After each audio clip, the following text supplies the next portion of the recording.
In the shadowed halls of Blackthorn Manor, a scream pierces the night. Sir Reginald Harwood lies dead. A letter opener in his heart, the door locked, the window ajar. Who among the glittering guests? His ambitious wife, his resentful son, his pious sister, his secretive secretary, his charming doctor, or his slippery business partner holds the key to this locked-room murder. A cigar stub, a lipstick-stained glass, a missing pocket watch, and a cryptic note signed E weave a web of deceit. Can Hercule Poirot, with his unmatched little grey cells, unravel the secrets before the killer strikes again? Or will the truth remain buried in the shadows of suspicion? Chapter 1. The Gathering at Blackthorn Manor. The late summer sun cast long golden shadows across the manicured lawns of Blackthorn Manor, a sprawling Georgian estate nestled in the heart of the Sussex countryside. The air was thick with the scent of roses and freshly cut grass, and the distant hum of bees provided a deceptive lullaby to the scene. To an outsider, the manor might have appeared a vision of timeless serenity, its ivy-clad walls and tall mullioned windows exuding an air of dignified permanence. Yet, within its elegant halls, a quiet tension simmered, like the faint tremor of a violin string before the bow strikes. The occasion was a weekend gathering hosted by Sir Reginald Harwood, a retired industrialist whose fortune in steel had secured him both wealth and enemies. The guest list was a carefully curated ensemble, each invitee a thread in the intricate tapestry of Sir Reginald's life. There was his young wife, Lady Evelyn Harwood, a former actress whose beauty was as renowned as her ambition. His estranged son, Philip Harwood, a brooding artist who had returned from Paris under mysterious circumstances. Miss Clara Wentworth, Sir Reginald's private secretary, whose sharp intellect was matched only by her discretion. Dr. Lionel Grayson, the family physician, whose genial demeanour masked a penchant for gambling. Mrs. Beatrice Langley, Sir Reginald's widowed sister, whose piety was as unyielding as her disapproval of her brother's second marriage. And Mr. Victor Crane, a business associate whose oily charm and vague financial ventures raised more than a few eyebrows. The final guest, arriving late in the afternoon, was Captain Arthur Hastings, whose friendship with the renowned Belgian detective Hercule Poirot had drawn him into many a curious affair. Hastings had been invited at Sir Reginald's insistence, though the precise reason remained unclear. "A matter of some delicacy," Sir Reginald had written in his letter, "requiring a man of your discretion and, perhaps, your acquaintance with a certain detective." Hastings, ever susceptible to intrigue, had accepted with alacrity, though he could not shake the feeling that the invitation carried an undercurrent of unease. As the guests assembled in the drawing-room before dinner, the atmosphere was one of studied politeness. Lady Evelyn, resplendent in a sapphire gown that clung to her slender frame, moved among the group with the grace of a seasoned hostess, her laughter bright but fleeting. Philip, lounging by the fireplace, sipped his whiskey in silence, his dark eyes darting from face to face as though searching for an answer to an unasked question. Clara Wentworth, her auburn hair pinned neatly, sat at the writing desk, her pen scratching notes with a precision that suggested she missed nothing. Dr. Grayson, his round face flushed from the heat of the room, regaled Mrs. Langley with a story of his latest trip to Monte Carlo, though her tight-lipped smile betrayed her disapproval. Victor Crane, meanwhile, stood by the window, his sharp features softened by the fading light, his conversation with Sir Reginald marked by low tones and furtive glances. Dinner was announced at precisely 7 o'clock, and the party moved to the dining room, where a long mahogany table gleamed under the light of a crystal chandelier. The meal was a triumph of culinary art: roast pheasant, buttered asparagus, and a claret of exceptional vintage, but the conversation faltered. Sir Reginald, seated at the head of the table, seemed distracted, his fork pausing midway to his mouth as he stared into the distance. Lady Evelyn attempted to fill the silence with anecdotes of her theatrical days, but her stories were met with polite murmurs rather than genuine interest. Philip's sullen mood cast a pall over the table, and even Dr. Grayson's attempts at levity fell flat. It was during the dessert course, a delicate lemon soufflé, that the first hint of discord surfaced. Sir Reginald, rousing himself from his reverie, addressed his son with a forced joviality. "Philip, my boy, you've been silent all evening. Tell us, what brings you back from Paris? Surely not a sudden fondness for your old father." Philip's lips twitched, but his smile was devoid of warmth. "Paris grew tiresome," he said curtly, "and I had business to attend to here." "Business?" Mrs. Langley's voice was sharp, her eyes narrowing. "What business could you possibly have, Philip, when you've spent years squandering your father's money on paint and canvas?" The table fell silent, the clink of cutlery ceasing as all eyes turned to Philip. His face darkened, but before he could respond, Lady Evelyn interjected with a laugh. "Oh, Beatrice, let the boy be. Artists are allowed their mysteries, are they not?" Mrs. Langley's mouth tightened, but she said nothing more. Victor Crane, ever the opportunist, seized the moment to steer the conversation towards safer waters, inquiring about Sir Reginald's plans for the estate. Yet Hastings, seated at the far end of the table, could not shake the feeling that the exchange had revealed a fracture in the Harwood family, one that ran deeper than mere familial bickering. As for coffee and liqueurs, Hastings, ever observant, noted the small details that would later prove significant. Clara Wentworth's habit of glancing at her watch every few minutes, as though awaiting an event. Dr. Grayson's nervous habit of adjusting his cufflinks, and the way Victor Crane's hand lingered too long on Lady Evelyn's arm as he offered her a cigarette. Sir Reginald, meanwhile, excused himself shortly after coffee, claiming a headache, and retired to his study on the second floor. The evening wore on, the guests dispersing to their rooms or lingering in the drawing room to play cards. Hastings, feeling the weight of the day's travel, decided to take a turn about the gardens before retiring. The night was cool, the stars bright against a velvet sky, and the gravel paths crunched softly beneath his feet. He had just reached the rose garden when a piercing scream shattered the stillness. Hastings froze, his heart pounding. The scream had come from the direction of the manor, sharp and unmistakable. He hurried back toward the house, his footsteps quickening as he neared the entrance. The other guests were already gathering in the hall, their faces pale and anxious. Lady Evelyn, her hands trembling, clutched at Clara Wentworth's arm. "It came from upstairs," she whispered, "from Reginald's study." Dr. Grayson took charge, his medical instincts overriding his usual joviality. "Stay here," he ordered, striding toward the staircase. Hastings followed, his mind racing with possibilities. Philip, Clara and Victor Crane trailed behind, while Mrs. Langley remained in the hall, her lips moving in silent prayer. They reached the study door, a heavy oak panel carved with intricate designs. Dr. Grayson knocked, then tried the handle. It was locked. "Sir Reginald," he called. There was no answer. With a glance at the others, he threw his weight against the door, but it held fast. "We need a key," Clara said, her voice steady despite the tension. "There's a spare in the housekeeper's room." Philip, his face ashen, pushed past her. "No time for that," he muttered, and with a sudden violent kick, he forced the door open. The wood splintered, and the door swung inward, revealing a scene that would remain etched in Hastings' memory. Sir Reginald Harwood lay slumped over his desk, a letter opener embedded in his chest. Blood stained the blotter beneath him, pooling around a half-written letter. His eyes, wide and unseeing, stared into eternity. The window behind him was ajar, a faint breeze stirring the curtains, and the faint scent of cigar smoke lingered in the air. Dr. Grayson knelt beside the body, his fingers searching for a pulse. After a moment he shook his head. "He's gone," he said quietly.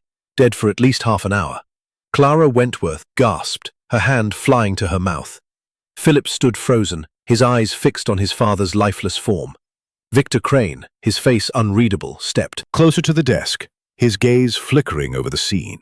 Lady Evelyn, who had followed them upstairs, let out a choked sob and collapsed against the doorframe. Hastings, his mind already turning to the details, noted the position of the body, the angle of the letter opener, and the open window. He knew with a certainty born of experience that this was no accident. Someone in Blackthorn Manor had committed murder. And so as the clock in the hall struck 10, The stage was set for a mystery that would test the limits of even Hercule Poirot's formidable intellect. Chapter 2. The Crime Unveiled. The air in Blackthorn Manor's study was heavy with the metallic tang of blood and the faint, acrid trace of cigar smoke. Sir Reginald Harwood's lifeless form, slumped over his desk, cast a grim shadow across the room, the letter opener protruding from his chest like an accusation. The guests stood frozen, their faces a tableau of shock, fear, and something less definable. Guilt, perhaps, or the weight of secrets long buried. Captain Arthur Hastings, his heart still racing from the discovery, took in every detail: the open window, the half-written letter, the overturned inkwell, its contents seeping into the blotting paper like a dark omen. Dr. Lionel Grayson, kneeling beside the body, rose slowly, his face pale but composed. "He's been dead no more than 40 minutes, he said, his voice low. "The wound is precise, straight to the heart. Whoever did this knew what they were doing." Lady Evelyn Harwood, clinging to the doorframe, let out a shuddering sob. "Who could have done this? Reginald, he had no enemies." Her voice trembled, but her eyes, Hastings noted, darted briefly toward her stepson, Philip, who stood rigid, his fists clenched. "No enemies?" Philip's voice was sharp, cutting through the silence. "Don't be so naive, Evelyn. Father had a talent for making enemies, even if he hid it behind his wealth." Mrs. Beatrice Langley, who had joined the group at the study door, gasped at her nephew's words. "Philip, how dare you speak ill of your father at such a moment? Have you no respect?" Philip's lips curled into a bitter smile, but he said nothing more. Victor Crane, ever the opportunist, stepped forward, his voice smooth as silk. "This is no time for accusations. We must notify the police at once, and we should secure this room. No one should touch anything." Hastings, his instincts honed by years at Poirot's side, agreed. "Mr. Crane is right. This is a crime scene, and nothing must be disturbed until the authorities arrive." He glanced at Clara Wentworth, who stood quietly by the desk, her sharp eyes scanning the room. "Miss Wentworth, you mentioned a housekeeper. Could you fetch her and ensure the telephone is used to contact the police?" Clara nodded, her composure. As the group waited, an uneasy silence settled over them. Dr. Grayson busied himself examining the body further, muttering about the angle of the wound. Lady Evelyn sank into a chair, her hands twisting a lace handkerchief. Philip paced near the window, his gaze fixed on the darkness beyond. Victor Crane, meanwhile, hovered near the desk, his fingers twitching as though tempted to pick up the half-written letter. Hastings, ever observant, noted the details that seemed to whisper of significance. The cigar stub in the ashtray, still faintly warm, the faint smudge of lipstick on a glass of brandy by the desk, and the curious absence of Sir Reginald's pocket watch, which he had worn prominently at dinner. These were the threads, he knew, that Hercule Poirot would weave into a tapestry of truth. The local constable, a stout man named Sergeant Brooks, arrived within the hour, accompanied by 2 officers. His manner was brisk but respectful, and he quickly took charge, ordering the guests to remain in the drawing room while he examined the study. Hastings, however, lingered in the hallway, his mind already turning to his friend. "This is a case for Poirot," he murmured to himself. "I must send for him at once." He found the telephone in the library and placed a call to London, where Poirot was currently residing in his impeccably neat flat at Whitehaven Mansions. The line crackled, but Poirot's voice, precise and melodious, came through clearly. "Mon ami Hastings, what calamity brings you to disturb Hercule Poirot on this fine evening?" Hastings recounted the events in brief, his voice low to avoid being overheard. "It's murder, Poirot. Sir Reginald Harwood, stabbed in his study. The scene is complicated. I need your little grey cells here, old chap." There was a pause, and Hastings could almost see Poirot's mustache twitching with interest. "Murder, you say? In a grand manner. No doubt filled with secrets. Très intéressant. I shall take the first train tomorrow morning. Do not let these people tamper with the scene, Hastings. Observe, but do not interfere." Poirot will arrive to bring order to this chaos." Relieved, Hastings returned to the drawing room, where the guests sat in uneasy clusters. Sergeant Brooks had begun his preliminary inquiries, his notebook open, as he questioned each person about their whereabouts between 9 and 10 o'clock when the scream had pierced the night. The alibis, as Hastings expected, were a tangle of half-truths and vague recollections. Lady Evelyn claimed she had been in the drawing room, playing cards with Dr. Grayson until the scream. "We were just finishing a hand of bridge," she said, her voice trembling. "I couldn't possibly have gone upstairs." Dr. Grayson nodded in confirmation. "Quite right. I was with Lady Evelyn the entire time. We heard the scream together." Philip, however, was less forthcoming. "I needed some air after dinner. I didn't hear anything until the scream." Mrs. Langley, her hands folded primly in her lap, declared she had been in her room, reading her Bible. "I retired early," she said. "I had no wish to partake in the frivolous chatter downstairs." Victor Crane's alibi was equally solitary.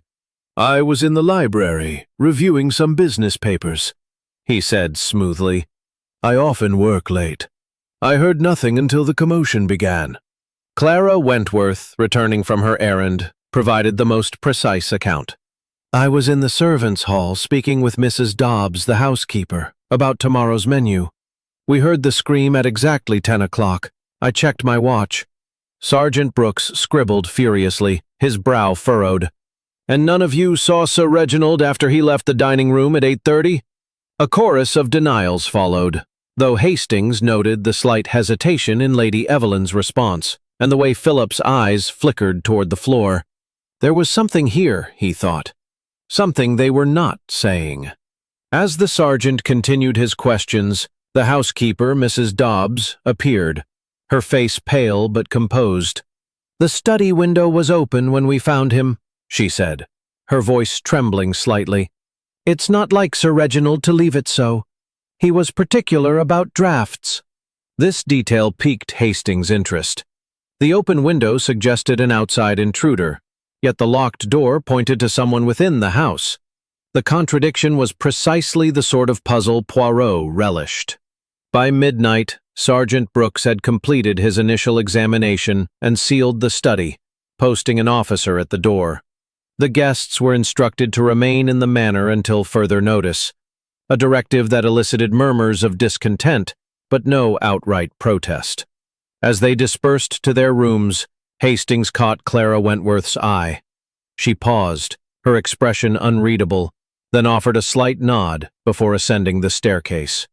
Alone in his room, Hastings sat by the window, his mind racing. The events of the evening replayed in his thoughts. The scream, the locked door, the cigar stub, the missing pocket watch. Each was a piece of the puzzle, but the picture remained elusive. He knew, however, that Poirot's arrival would change everything. The little Belgian detective had a way of seeing what others missed, of peeling back the layers of human deceit to reveal the truth beneath. As the clock struck 1, Hastings penned a quick note to himself, listing the key details. Time of death, approximately 9:20 to 9:40 p.m. Weapon, letter opener. Window open. Cigar stub. Lipstick on glass. Missing pocket watch. He tucked the note into his pocket, determined to share it with Poirot in the morning. Outside, the night was that the coming days would test his patience and his nerve. But with Poirot by his side, the murderer would not escape justice. As he drifted into an uneasy sleep, he could almost hear Poirot's voice. "The little grey cells, Hastings, they never fail." Chapter 3. The Arrival of Hercule Poirot. The morning sun rose over Blackthorn Manor with a deceptive warmth, casting long rays through the tall windows of the dining room where the guests assembled for breakfast. The events of the previous night hung over the gathering like a storm cloud, rendering the clink of porcelain and the murmur of conversation unnaturally subdued. Captain Arthur Hastings, seated at the far end of the table, sipped his coffee and observed the strained faces around him. Lady Evelyn Harwood, her eyes shadowed from lack of sleep, picked at a slice of toast. Philip Harwood, his expression sullen, ignored his plate entirely, while Mrs. Beatrice Langley murmured a grace under her breath. Dr. Lionel Grayson and Victor Crane exchanged polite banalities, but their voices lacked conviction. Clara Wentworth, ever composed, sat with a notebook open beside her plate, jotting occasional notes with a precision that Hastings found both admirable and unsettling. The arrival of Hercule Poirot was announced at precisely 9 o'clock, as the household was still grappling with the shock of Sir Reginald's murder. Hastings, who had been awaiting his friend with barely concealed impatience, rose from the table as the butler ushered Poirot into the room. The little Belgian detective, immaculate in a tailored suit and polished shoes, stood in the doorway, his moustache perfectly waxed, his green eyes gleaming with quiet curiosity. His presence, though diminutive, commanded immediate attention, as though the very air shifted to accommodate his authority.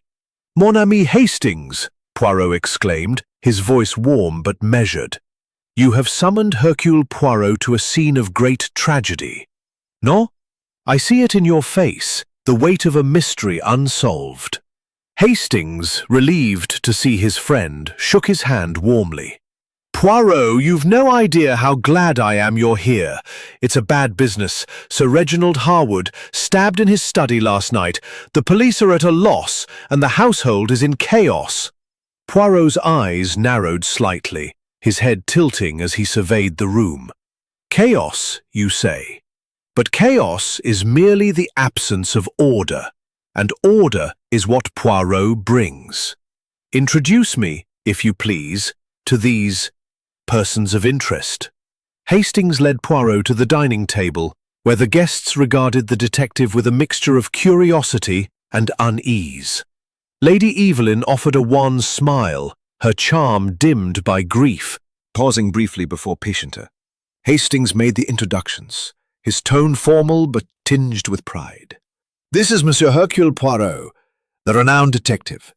He has kindly agreed to assist in the investigation of Sir Reginald's murder." Poirot bowed slightly, his hands clasped behind his back. "Mesdames et messieurs, I am here to seek the truth, nothing more.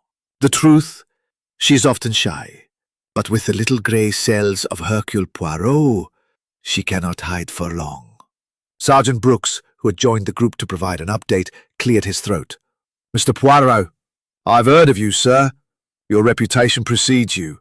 But I must warn you, this is a police matter now. We've got this situation under control." Poirot's smile was benign, but his eyes gleamed with amusement. "Of course, Sergeant. The police, they are most capable. But Hercule Poirot, he observes what others do not. I shall merely assist, with your permission." The sergeant, clearly outmatched, muttered his assent and excused himself to continue his inquiries. Poirot, meanwhile, turned his attention to the guests, his gaze lingering on each in turn. "I should like to see the scene of the crime, if you please," he said. "Captain Hastings, you will accompany me." The study, still sealed by the police, was opened at Poirot's request, and Hastings followed him inside, closing the door behind them. The room was much as they had left it the previous night. Sir Reginald's body had been removed, but the blood-stained blotter remained, along with a letter opener, now bagged as evidence.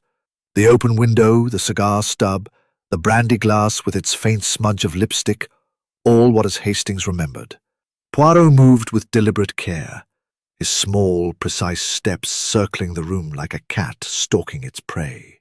He paused at the desk, his fingers hovering over the half-written letter without touching it. "A letter interrupted," he murmured. "To whom, I wonder? And why was it not finished?" Hastings, eager to contribute, produced his notebook. "I made some notes last night, Poirot. The time of death was between 9:20 and 9:40 p.m., according to Dr. Grayson. The weapon was the letter opener, and the window was open. There was a cigar stub in the ashtray, still warm, and Sir Reginald's pocket watch was missing. Oh, and there was a brandy glass with a trace of lipstick." Poirot's eyes sparkled. Excellent, Hastings. You have observed well. The pocket watch, it is significant, no? A man of Sir Reginald's habits would not misplace such a thing. And the lipstick? Most curious. Tell me, what is your impression of the household? Hastings hesitated, choosing his words carefully. They're a mixed lot, Poirot. Crane is too smooth, like a salesman with something to hide. And Miss Wentworth, the secretary, is sharp as a tack. Nothing gets past her. Poirot nodded, his fingers steepled under his chin. A fine summary, mon ami. Each has a motive, perhaps, or a secret. The question is, which secret leads to murder? He knelt by the window, examining the sill with a magnifying glass he produced from his pocket. No signs of forced entry, he said. The window was opened from within, I think. And yet, the door was locked. A puzzle, non? He rose and moved to the ashtray, sniffing the cigar stub delicately. This cigar, it is Cuban of fine quality. But Sir Reginald, he was not smoking at dinner, was he? No, Hastings replied. I didn't see him with a cigar all evening. Précisément, Poirot said. So either Sir Reginald smoked it himself before his death, or someone else was in this room. The cigar was still warm, you say? This is important. As Poirot continued his inspection, Hastings watched in fascination. The detective's method was meticulous, almost hypnotic, as he pieced together the invisible threads of the crime. He paused at the brandy glass, his eyes narrowing at the lipstick smudge. A woman, perhaps, he mused, or a clever man wishing to appear so. We must not assume, Hastings. A knock at the door interrupted them. Sergeant Brooks entered, his face grim. Mr. Poirot, we've had a preliminary report from the coroner. Sir Reginald was killed by a single stab wound to the heart, delivered with considerable force. The letter opener was wiped clean, no fingerprints. We're questioning the staff now, but I thought you should know. Poirot nodded gravely. Thank you, Sergeant. The absence of fingerprints, it is deliberate. The murderer is careful, but not careful enough. Hercule Poirot will find the mistake. As the sergeant left, Poirot turned to Hastings, his expression inscrutable. We shall interview the guests this afternoon, mon ami. But first, I must think. The little grey cells, they must work in silence for a time. Tell me, where is the garden? I find the air of the countryside most conducive to thought. Hastings led Poirot to the rose garden, where the detective paced slowly among the blooms, his eyes half closed as though in a trance. Hastings knew better than to interrupt. Poirot's mind was at work, sorting, analyzing, discarding. The clues were few, but they were enough for Poirot to begin his delicate dance with the truth. As they returned to the manor, Poirot paused at the entrance, his gaze distant. This murder, Hastings, it is not a crime of passion. It is calculated, precise. The open window, the locked door, the missing watch. These are not accidents. They are the signature of a mind that They re-entered the manor. He could not shake the feeling that the truth was more complex and more dangerous than it appeared. Chapter 4. The questions begin. The afternoon sun filtered through the heavy curtains of Blackthorn Manor's library, casting a warm, golden glow over the rows of leather-bound books and the somber gathering within. Hercule Poirot, seated in a high-backed chair near the fireplace, surveyed the assembled guests with the calm precision of a chess master contemplating his next move. His small, neat figure, clad in an immaculate suit, seemed almost out of place amid the grandeur of the room. Yet his presence dominated the space.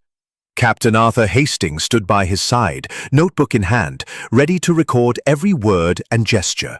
The air was thick with anticipation, tinged with the unease that follows a violent death.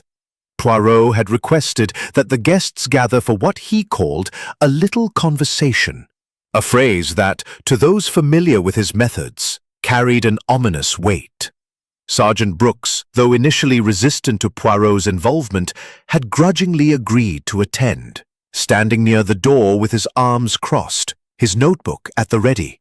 The guests, Lady Evelyn Harwood, Philip Harwood, Mrs. Beatrice Langley, Dr. Lionel Grayson, Victor Crane, and Clara Wentworth sat in a semicircle, their faces a study in varying degrees of apprehension. Mesdames et messieurs, Poirot began, his voice soft but commanding. A tragedy has befallen this house. Sir Reginald Harwood, a man of wealth and influence, has been taken from us by an act most foul. Hercule Poirot is here to uncover the truth, and to do so, I must ask questions. You will answer with honesty, for the truth, she cannot be hidden from Poirot. Lady Evelyn, her sapphire eyes wide, clutched her handkerchief tightly. Of course, Monsieur Poirot, we all want to know who did this dreadful thing. Poirot's moustache twitched slightly, a sign Hastings recognized as skepticism. Vraiment? Then let us begin. Lady Evelyn, you were in the drawing room playing cards with Dr. Grayson from 9 until 10 o'clock when the scream was heard. Is this correct? Yes, she replied, her voice trembling slightly. We were playing bridge. I couldn't possibly have gone upstairs. Dr. Grayson nodded vigorously. Quite right. I was with her the entire time. We were partnered against Mrs. Dobbs and one of the footmen, though they left early. Poirot's eyes narrowed. And yet, the drawing room is not far from the staircase, no? A quick trip upstairs would not be noticed, perhaps in the midst of a game. Lady Evelyn's cheeks flushed. I assure you, Monsieur Poirot, I did not leave the room. Poirot inclined his head, his expression unreadable, and turned to Philip Harwood, who sat Evening. What were you doing? Philip shrugged, his tone curt. I was practicing shots. I needed to clear my head after dinner. Father and we didn't always see eye to eye. An understatement, perhaps, Poirot said, his voice deceptively mild. Your father, he was a man of strong opinions, no? And you, an artist, perhaps felt constrained by his expectations? Philip's jaw tightened, but he said nothing. Poirot let the silence linger, then moved on to Mrs. Langley, whose rigid posture and tightly clasped hands betrayed her discomfort. Madam, you retired to your room early, reading your Bible. You heard nothing until the scream? That's correct, she said, her voice sharp. I was in my room, as I told the sergeant. I had no reason to be near my brother's study. Poirot's eyes gleamed. And yet, your room is on the second floor, not far from the study. A scream it carries, but perhaps other sounds, a conversation, a struggle, did not reach your ears? Mrs. Langley's lips pursed. I heard nothing, Monsieur Poirot. My door was closed and I was engrossed in my reading. Next, Poirot turned to Victor Crane, who leaned back in his chair with an air of studied nonchalance. Monsieur Crane, you were in the library, reviewing papers, business papers, you said. May I ask what business you shared with Sir Reginald? Crane's smile was smooth, practiced. We were discussing a potential investment, a steelworks venture in the north. Nothing out of the ordinary. I was alone, working, until I heard the scream. Poirot's fingers tapped lightly on the arm of his chair. And these papers, they are still here.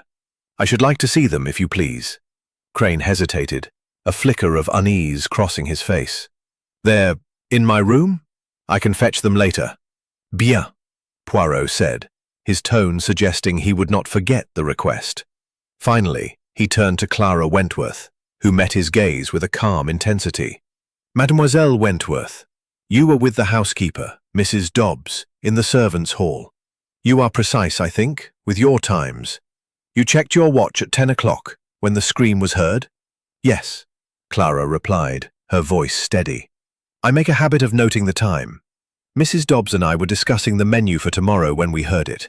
We rushed to the hall immediately. Poirot nodded, his eyes lingering on her for a moment longer than necessary. You are observant, mademoiselle, a valuable quality in a secretary, and in a witness. The interviews continued, with Poirot probing gently but relentlessly, his questions designed to unsettle. He asked Lady Evelyn about her relationship with Sir Reginald, noting her quick denial of any discord. He pressed Philip on his notion she dismissed with indignation. Dr. Grayson's gambling habits came under scrutiny, his nervous laughter betraying discomfort. Victor Crane's evasive answers about his business dealings only deepened Poirot's interest, while Clara Wentworth's precision seemed almost too perfect, as though rehearsed. As the session drew to a close, Poirot rose, his small frame commanding the room's attention. "You have all been most cooperative," he said, though his tone suggested otherwise. "But I must warn you, Hercule Poirot sees what is hidden. The truth, it is like a puzzle, and I am assembling the pieces. If any of you have withheld information, now is the time to speak." The room was silent, the guests exchanging furtive glances. Poirot's eyes swept over them, lingering on each face as though reading their thoughts. Finally, he clapped his hands together. "Bon, we shall reconvene tomorrow. In the meantime, I ask that you remain in the manor and avoid discussing the case among yourselves. The little grey cells, they require clarity." As the guests dispersed, Hastings approached Poirot, his curiosity piqued. "What did you make of them, Poirot? They all have alibis, but none seem airtight."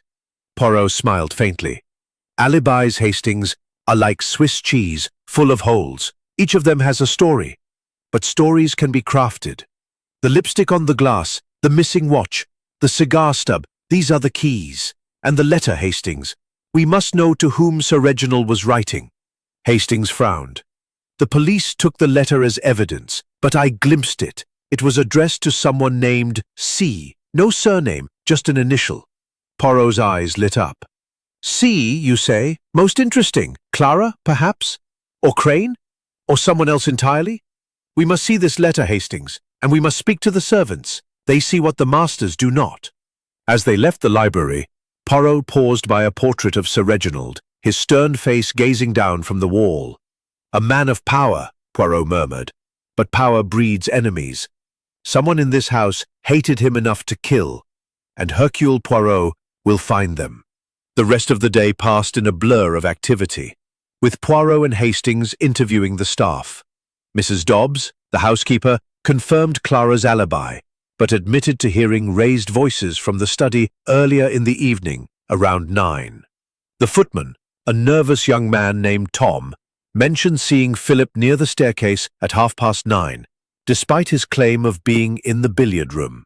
The maid, Jenny, spoke of a heated argument between Sir Reginald and Victor Crane the previous week, though she could not recall the details.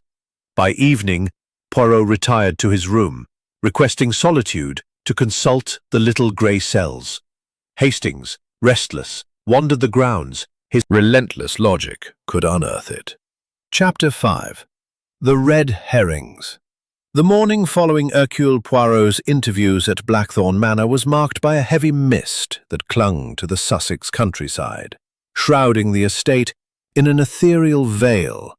Inside, the atmosphere was no less oppressive, as the guests moved through the routines of breakfast with the mechanical politeness of those under suspicion. Captain Arthur Hastings, seated across from Poirot in the dining room, noted the strained silences and furtive glances that punctuated the meal. The Belgian detective, however, appeared unruffled, his meticulous attention to his soft-boiled egg and perfectly buttered toast a stark contrast to the tension around him. As the meal concluded, Sergeant Brooks arrived with news that set the household abuzz. "We found something," he announced, his voice carrying a note of triumph. A groundskeeper discovered a pair of gloves hidden in the shrubbery near the manor's east wing. They're stained with blood, and they're men's gloves, large, well-worn leather. We're testing them now, but this could be a breakthrough. The announcement sent a ripple through the room. Lady Evelyn's hand trembled as she set down her teacup, while Philip Harwood's eyes narrowed, his fingers tightening around his napkin. Mrs. Beatrice Langley murmured a prayer, her lips barely moving, and Dr. Lionel Grayson exchanged a quick glance with Victor Crane, whose face remained impassive. Clara Wentworth, as ever, betrayed no emotion, though her pen paused briefly over her notebook. Poirot, sipping his coffee, raised an eyebrow. Gloves, Sergeant? Most interesting. And where precisely were they found? Near the rose garden, Brooks replied, tucked under a rhododendron bush, about 50 yards from the study window. Poirot nodded, his expression unreadable. And you believe these gloves belong to the murderer? It's a strong possibility, Brooks said. The blood matches Sir Reginald's type, and the gloves were hidden, not discarded carelessly. Someone meant to conceal them. The sergeant's words seemed to point a finger at Philip, whose solitary alibi in the billiard room placed him near the garden at the time of the murder. Hastings, watching the young man closely, noted the flush that crept up his neck. I don't wear gloves like that, Philip said abruptly, his voice sharp. I was in the billiard room, as I told you. Whoever hid those gloves is trying to frame me. Mrs. Langley's eyes widened. Frame you? Philip, how dare you suggest such a thing? This is no time for your theatrics. Poirot raised a hand, silencing the brewing argument. Calm yourselves, mesdames et messieurs. The gloves, they are a clue, but a clue is only as good as its interpretation. We must not leap to conclusions. Sergeant, may I examine these gloves? Brooks hesitated, then nodded. I'll have— Tests are complete. As the sergeant left, Poirot turned to Hastings, his voice low. The gloves, Hastings. They are a red herring, I think. Too convenient, too obvious. The murderer wishes us to look at Monsieur Philippe, but Hercule Poirot does not follow the path laid out for him. Hastings frowned. You think they were planted deliberately? Précisément, Poirot said, his eyes gleaming. But by whom and why? That is the question. We must look beyond the gloves to the heart of the matter. The rest of the morning was spent in further inquiries, with Poirot and Hastings revisiting the study to confirm their observations. The police had allowed limited access, and Poirot moved through the room with his usual meticulous care, pausing at the desk where the half-written letter had been found. This letter, Hastings, he said, addressed to C. It is the key, I am certain. We must know its contents. Hastings, recalling the sergeant's earlier report, shook his head. The police have it locked away as evidence, but I saw it briefly. It mentioned something about a debt and a final chance. Poirot's moustache twitched. A debt, you say? Most intriguing. A financial debt, or perhaps one of honor. We must speak to the sergeant again. Their conversation was interrupted by a commotion in the hall. Clara Wentworth appeared, her normally composed demeanor slightly ruffled. Monsieur Poirot, Captain Hastings, you should come quickly. Philip has been arguing with Mr. Crane in the billiard room. It's heated. Poirot and Hastings hurried to the billiard room, where they found Philip and Victor Crane facing each other, their voices raised.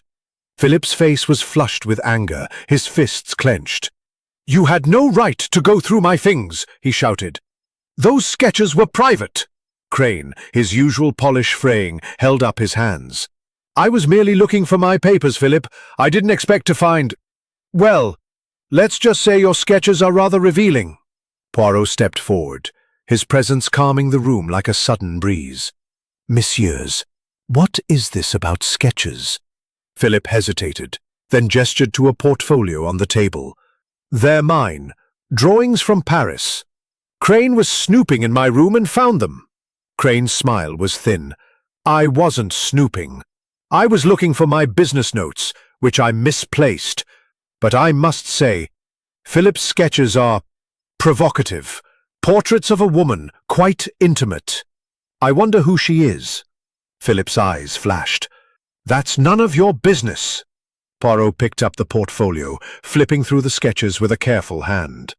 Hastings, peering over his shoulder, saw delicate pencil drawings of a woman with striking features, high cheekbones, dark hair, a familiar curve to her lips. Good heaven! Gleamed. Indeed, Hastings. A most interesting discovery. Monsieur Philippe, these sketches, they are of Lady Evelyn, no? Philippe's shoulders slumped, his anger giving way to resignation.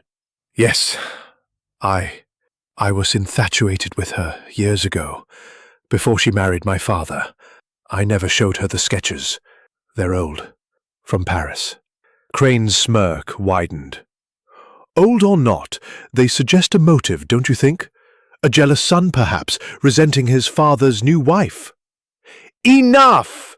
Poirot's voice was sharp, cutting through the tension. Monsieur Crane, you will refrain from such accusations. Monsieur Philippe, these sketches, they are private, but they are now part of this investigation. You will leave them with me. Philippe nodded reluctantly, and Crane shrugged, his composure restored. As the two men left the room, Poirot turned to Hastings. The sketches, they are another red herring, I think. They point to Philippe, but they are too convenient, like the gloves. Someone wishes us to believe he is guilty. Hastings frowned. But why? If Philippe isn't the murderer, who benefits from making him look guilty? Poirot's smile was enigmatic. That, mon ami, is what we must discover. Let us speak to Lady Evelyn about these sketches. Her reaction will tell us much. They found Lady Evelyn in the drawing-room, seated by the window, her face pale but composed.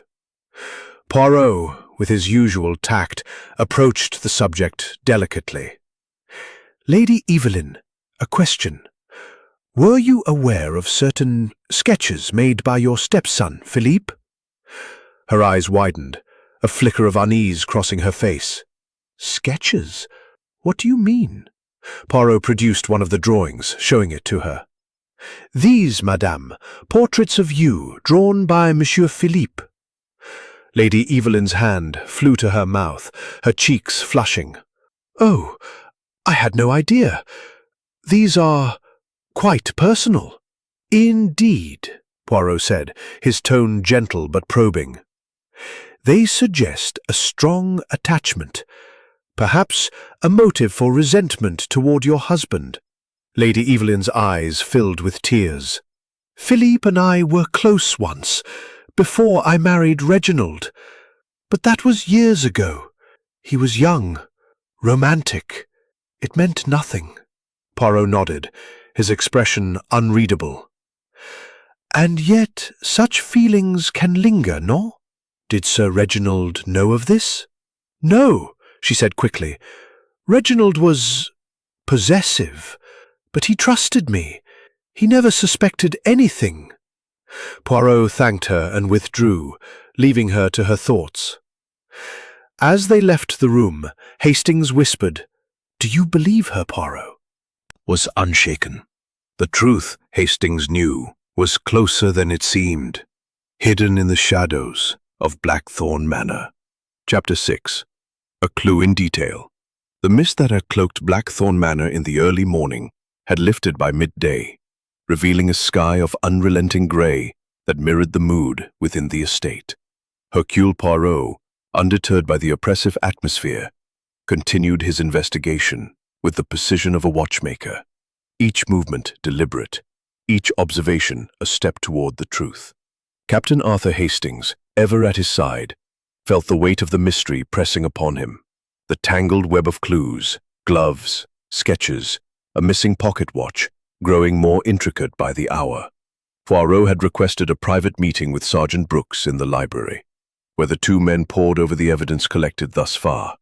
The sergeant, though initially skeptical of Poirot's methods, had begun to defer to the detective's reputation, producing the half-written letter found on Sir Reginald's desk. It was a single sheet of heavy cream paper, the ink smudged where the pen had faltered. Poirot, his gloved hands handling the document with care, read aloud the fragmented text. My dear C, the time has come to settle the debt. I cannot allow this to continue. You must understand. It is a matter of honor, and I will give you one final chance before. The letter ended abruptly, the final words trailing into a blot of ink. Poirot's eyes gleamed as he set the paper down. A debt, Hastings, he said, his voice low. A matter of honor. This letter, it is the heart of the matter, no? But who is this C? Hastings frowned, his mind racing. Clara Wentworth? Victor Crane? Or someone we haven't met? Poirot's moustache twitched. Perhaps, but we must not assume. The letter, it is a clue, but it is incomplete. We must find what interrupted Sir Reginald. Their conversation was cut short by a soft knock at the door. Clara Wentworth entered, her auburn hair neatly pinned, her expression as composed as ever. "Monsieur Poirot, Captain Hastings," she said. "I thought you should know. Mrs. Dobbs found something in the study this morning while tidying. She didn't want to disturb the police, but I persuaded her to bring it to you." Poirot's interest was piqued. "And what is this discovery, mademoiselle?" Clara produced a small, folded piece of paper, its edges worn, as though it had been handled frequently. It was tucked inside a book on Sir Reginald's desk, a volume of Shakespeare's sonnets. Mrs. Dobbs found it when she was dusting. Poirot took the paper, unfolding it with care. It was a brief note, written in a hurried hand. "Meet me in the study at 9:30 p.m. We must talk." Poirot's eyes narrowed. You say? Lady Evelyn, perhaps? This is most significant." Hastings leaned forward, his curiosity piqued. "Do you think Lady Evelyn wrote it? Could she have been in the study with Sir Reginald?" Poirot did not answer immediately, his fingers tapping lightly on the arm of his chair. "We must ask her, Hastings. But first, let us examine this note closely." He held the paper to the light, his magnifying glass tracing its surface. "The ink, it is fresh, not faded. The paper, it is from the same stock as the letter on the desk, and the handwriting, there is a slight tremor, a sign of haste or agitation." Clara, standing quietly by the door, spoke up. "Sir Reginald was particular about his stationery. Only he and I use that paper for his correspondence." Poirot's head tilted, his gaze sharpening. "And you, mademoiselle, did you write this note?" Clara's cheeks flushed faintly, but her voice remained steady. "No, Monsieur Poirot. I had no reason to meet Sir Reginald that evening. My duties ended after dinner, when I spoke with Mrs. Dobbs." Poirot nodded, his expression inscrutable. "Merci, mademoiselle. You have been most helpful. Please ask Lady Evelyn to join us." As Clara left, Hastings whispered, "Do you believe her, Poirot? She's so precise it's almost unnatural." Poirot smiled faintly. "Precision, Hastings, is a virtue, but it can also be a mask. We shall see." Lady Evelyn arrived moments later, her sapphire gown replaced by a more subdued grey dress, her face pale but composed. Poirot wasted no time, presenting the note with a flourish. "Madam, this was found in your husband's study. It is signed E. Did you write it?" Lady Evelyn's eyes widened, her hand fluttering to her throat. "No, Monsieur Poirot, I didn't write this. I was in the drawing room all evening, as I told you. Why would I ask Reginald to meet me?" Poirot's gaze was unrelenting. "And yet, the initial is yours, non? And the time, 9:30 p.m., places you near the moment of the crime. Perhaps you had a private matter to discuss with your husband." Lady Evelyn's composure cracked, her voice rising. "I swear, I didn't write it. Someone must have used my initial to mislead you." Poirot's moustache twitched. "Mislead, you say? A possibility, madam. But the truth, it will reveal itself. Tell me, did you ever use Sir Reginald's stationery?" "Occasionally," she admitted, her voice softer. "For invitations or thank-you notes, but I didn't write this." Poirot dismissed her with a polite nod, turning to Hastings as she left. "The note, Hastings, it is a clue, but it is also a contradiction. If Lady Evelyn did not write it, then someone else did, using her initial to cast suspicion. Or perhaps she lies, and the note is genuine." But Miss Wentworth insisted I show it to you. It was tucked inside the book, like someone hid it in a hurry. Poirot thanked her and dismissed her, his mind already turning to the next piece of the puzzle. The book, Hastings. Shakespeare's sonnets. Why hide a note there? It is not a place one chooses by chance. Sir Reginald, he was a man of habits. Did he read poetry often? Hastings shook his head. "I don't know, Poirot, but Clara would know. She managed his correspondence and his schedule." "Exactement," Poirot said. "We shall ask her. But first, let us return to the study.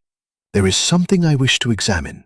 Back in the study, Poirot moved to the bookshelf, his gloved fingers tracing the spines until he found the volume of Shakespeare's sonnets. He opened it, flipping to the page where the note had been found. Sonnet 18. Shall I compare thee to a summer's day? A faint pencil mark underlined the first line, barely visible. Poirot's eyes gleamed. A mark, Hastings. Not an accident, I think. Someone drew attention to this sonnet, perhaps to send a message, or to distract us. Hastings frowned. A message? But who would understand it? Someone close to Sir Reginald, Poirot said. Someone who knew his habits, his tastes. The sonnet, it speaks of beauty and immortality. A romantic gesture, perhaps, or a cruel irony. As they left the study, Poirot paused by the window, his gaze fixed on the rose garden below. The gloves, the sketches, the note, the sonnet, all are pieces of the puzzle, Hastings. But this note, it is the first true clue. It tells us the murderer planned this meeting, and the meeting led to death. We must find who wrote it, and why. The day wore on, with Poirot and Hastings questioning the staff further. The footman, Tom, admitted to seeing Lady Evelyn near the staircase at 9:15 p.m., contradicting her alibi. The maid, Jenny, mentioned a heated exchange between Sir Reginald and Clara Wentworth the previous day, over a mistake in his accounts. Each revelation added to the web of suspicion, but Poirot remained focused on the note, its single letter E, a beacon in the fog of deceit. As evening fell, Poirot retired to his room, his mind a whirl of possibilities. Hastings, restless, lingered in the library, his notebook open to the growing list of clues. Letter to C, note signed E, Sonnet 18, lipstick on glass, missing watch, blood-stained gloves. The contradictions were maddening, but he trusted Poirot to unravel them. In the silence of the manor, the truth seemed to hover just out of reach, a shadow waiting to be illuminated by Poirot beneath every polite exchange. Hercule Poirot, however, remained a beacon of calm. His meticulous habits, adjusting his tie, sipping his tisane, polishing his patent leather shoes, unchanged by the mounting tension. Captain Arthur Hastings, his loyal companion, found himself increasingly restless, the tangle of clues and contradictions gnawing at his patience. Poirot had spent the previous evening in quiet contemplation, his little grey cells working overtime to piece together the puzzle of Sir Reginald's death. The note signed E, found in the volume of Shakespeare's sonnets, had become the focal point of his inquiries, its implications rippling through the web of alibis and motives. Hastings, ever eager to assist, had compiled a detailed timeline of the fatal evening, noting the discrepancies in the guests' accounts. Lady Evelyn's claim of playing bridge, contradicted by the footman's sighting of her near the staircase. Philip's solitary billiard room alibi, undermined by his proximity to the rose garden, where the blood-stained gloves were found. And Clara Wentworth's precise recollection of her movements, which seemed almost too perfect. As the morning sun filtered through the library's tall windows, Poirot summoned the guests for another round of questioning, this time with a sharper edge to his inquiries. The room was arranged as before, with Poirot seated by the fireplace, his small frame radiating authority. Hastings stood nearby, notebook in hand, while Sergeant Brooks lingered by the door, his expression a mix of curiosity and frustration. "Mesdames et messieurs," Poirot began, his voice soft but piercing. "The truth, she is like a shy bird, easily startled but not so easily caught. Yesterday, we discovered a note signed E, requesting a meeting with Sir Reginald at 9:30 p.m., moments before his death. This note, it is a thread in the tapestry of this crime, and I intend to follow it. But first, I must ask, why do you hide from Hercule Poirot?" The guests shifted uncomfortably, their eyes darting to one another. Lady Evelyn's hand trembled as she smoothed her dress, while Philip's scowl deepened. Mrs. Beatrice Langley clutched her prayer book, her lips a thin line of disapproval. Dr. Lionel Grayson adjusted his cufflinks nervously, and Victor Crane's smile was strained. Only Clara Wentworth remained impassive, her pen poised over her notebook. Poirot's gaze settled on Lady Evelyn. "Madame, you denied writing the note signed E, yet it was written on Sir Reginald's stationery, to which you had access. Tell me, what was the nature of your relationship with your husband in the weeks before his death?" Lady Evelyn's eyes widened, a flush creeping. "Maid, Jenny, overheard raised voices in your private sitting room last week. A matter of money, perhaps?" Lady Evelyn's composure faltered, her voice rising. "That's nonsense. Every marriage has its moments. Reginald was generous, but he could be controlling. We argued about trivial things, nothing more." Poirot nodded, his eyes flicking to Clara Wentworth. "Mademoiselle Wentworth, you managed Sir Reginald's accounts. Were there financial difficulties in the household?" Clara's expression remained steady, but her fingers tightened around her pen. "Sir Reginald's finances were complex, Monsieur Poirot. There were investments, some riskier than others. He was concerned about a recent venture with Mr. Crane, but nothing suggested ruin." Victor Crane's smile vanished. "Now see here, Poirot," he said, his voice sharp. "My business with Sir Reginald was above board. He was interested in a steelworks project, a sound investment. If there were concerns, they were his, not mine." Poirot's mustache twitched. "And yet, Monsieur Crane, the maid overheard you arguing with Sir Reginald last week. She mentioned a broken promise. What was this promise?" Crane hesitated, his eyes flickering to the others. "It was a misunderstanding. Reginald thought I'd overstepped in negotiations with a supplier. We sorted it out." Poirot's gaze lingered, but he moved on to Philip. "Monsieur Philip, your return from Paris was sudden, no? Your father, he was not pleased. Was there a financial motive for your return? A need for funds, perhaps?" Philip's face darkened. "I didn't come back for his money, if that's what you're implying. I came because I had nowhere else to go. Paris was a dead end." "A dead end?" Poirot's voice was soft, probing. "Or perhaps a debt? The letter to C mentioned a debt. Were you this C, Monsieur Philip?" Philip's eyes flashed with anger. "No, I don't know anything about a letter or a debt. I told you I was in the billiard room when it happened." Mrs. Langley interjected, her voice sharp. "Philip, you disgrace your father's memory with your evasions. If you had stayed in England, none of this would have happened." Poirot raised a hand, silencing her.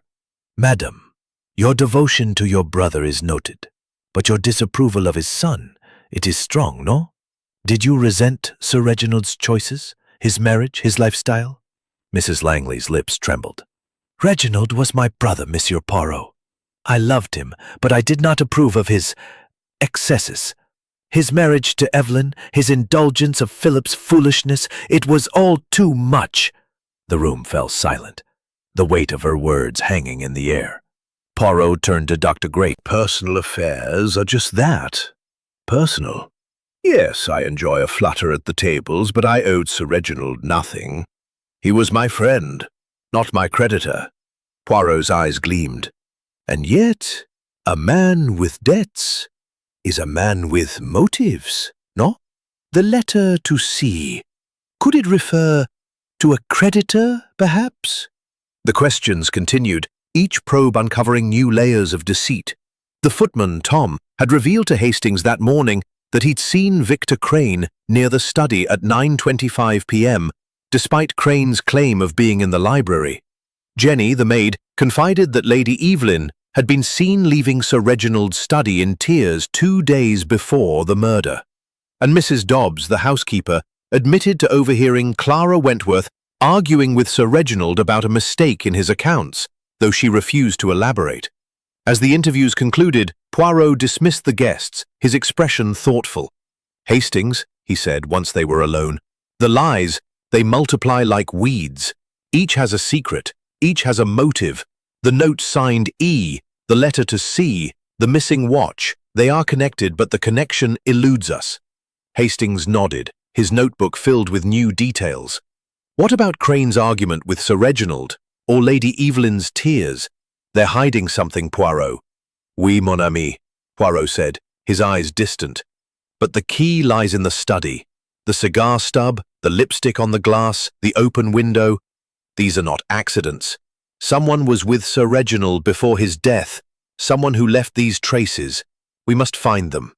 That afternoon, Poirot requested a private conversation with Clara Wentworth, whose precision had begun to intrigue him. They met in the rose garden, where the air was thick with the scent of blooms. "Mademoiselle," Poirot began, "you are a woman of great intelligence. You see everything, yet you say little. Tell me, what did you argue about with Sir Reginald?" Clara's eyes met his, unflinching. "It was a professional matter, Monsieur Poirot, a discrepancy in his accounts, an investment that had gone sour. He blamed me, but I assured him it was an error by his broker." Poirot's head tilted. "And this broker, was it Monsieur Crane?" Clara hesitated, then nodded. "Yes, but I told Sir Reginald it was not my place to interfere. He was upset, but we resolved it." Poirot thanked her, his mind racing. As they returned to the manor, he murmured to Hastings, "The lies, they are unraveling. The truth is close, Hastings, but it is buried deep. We must dig further."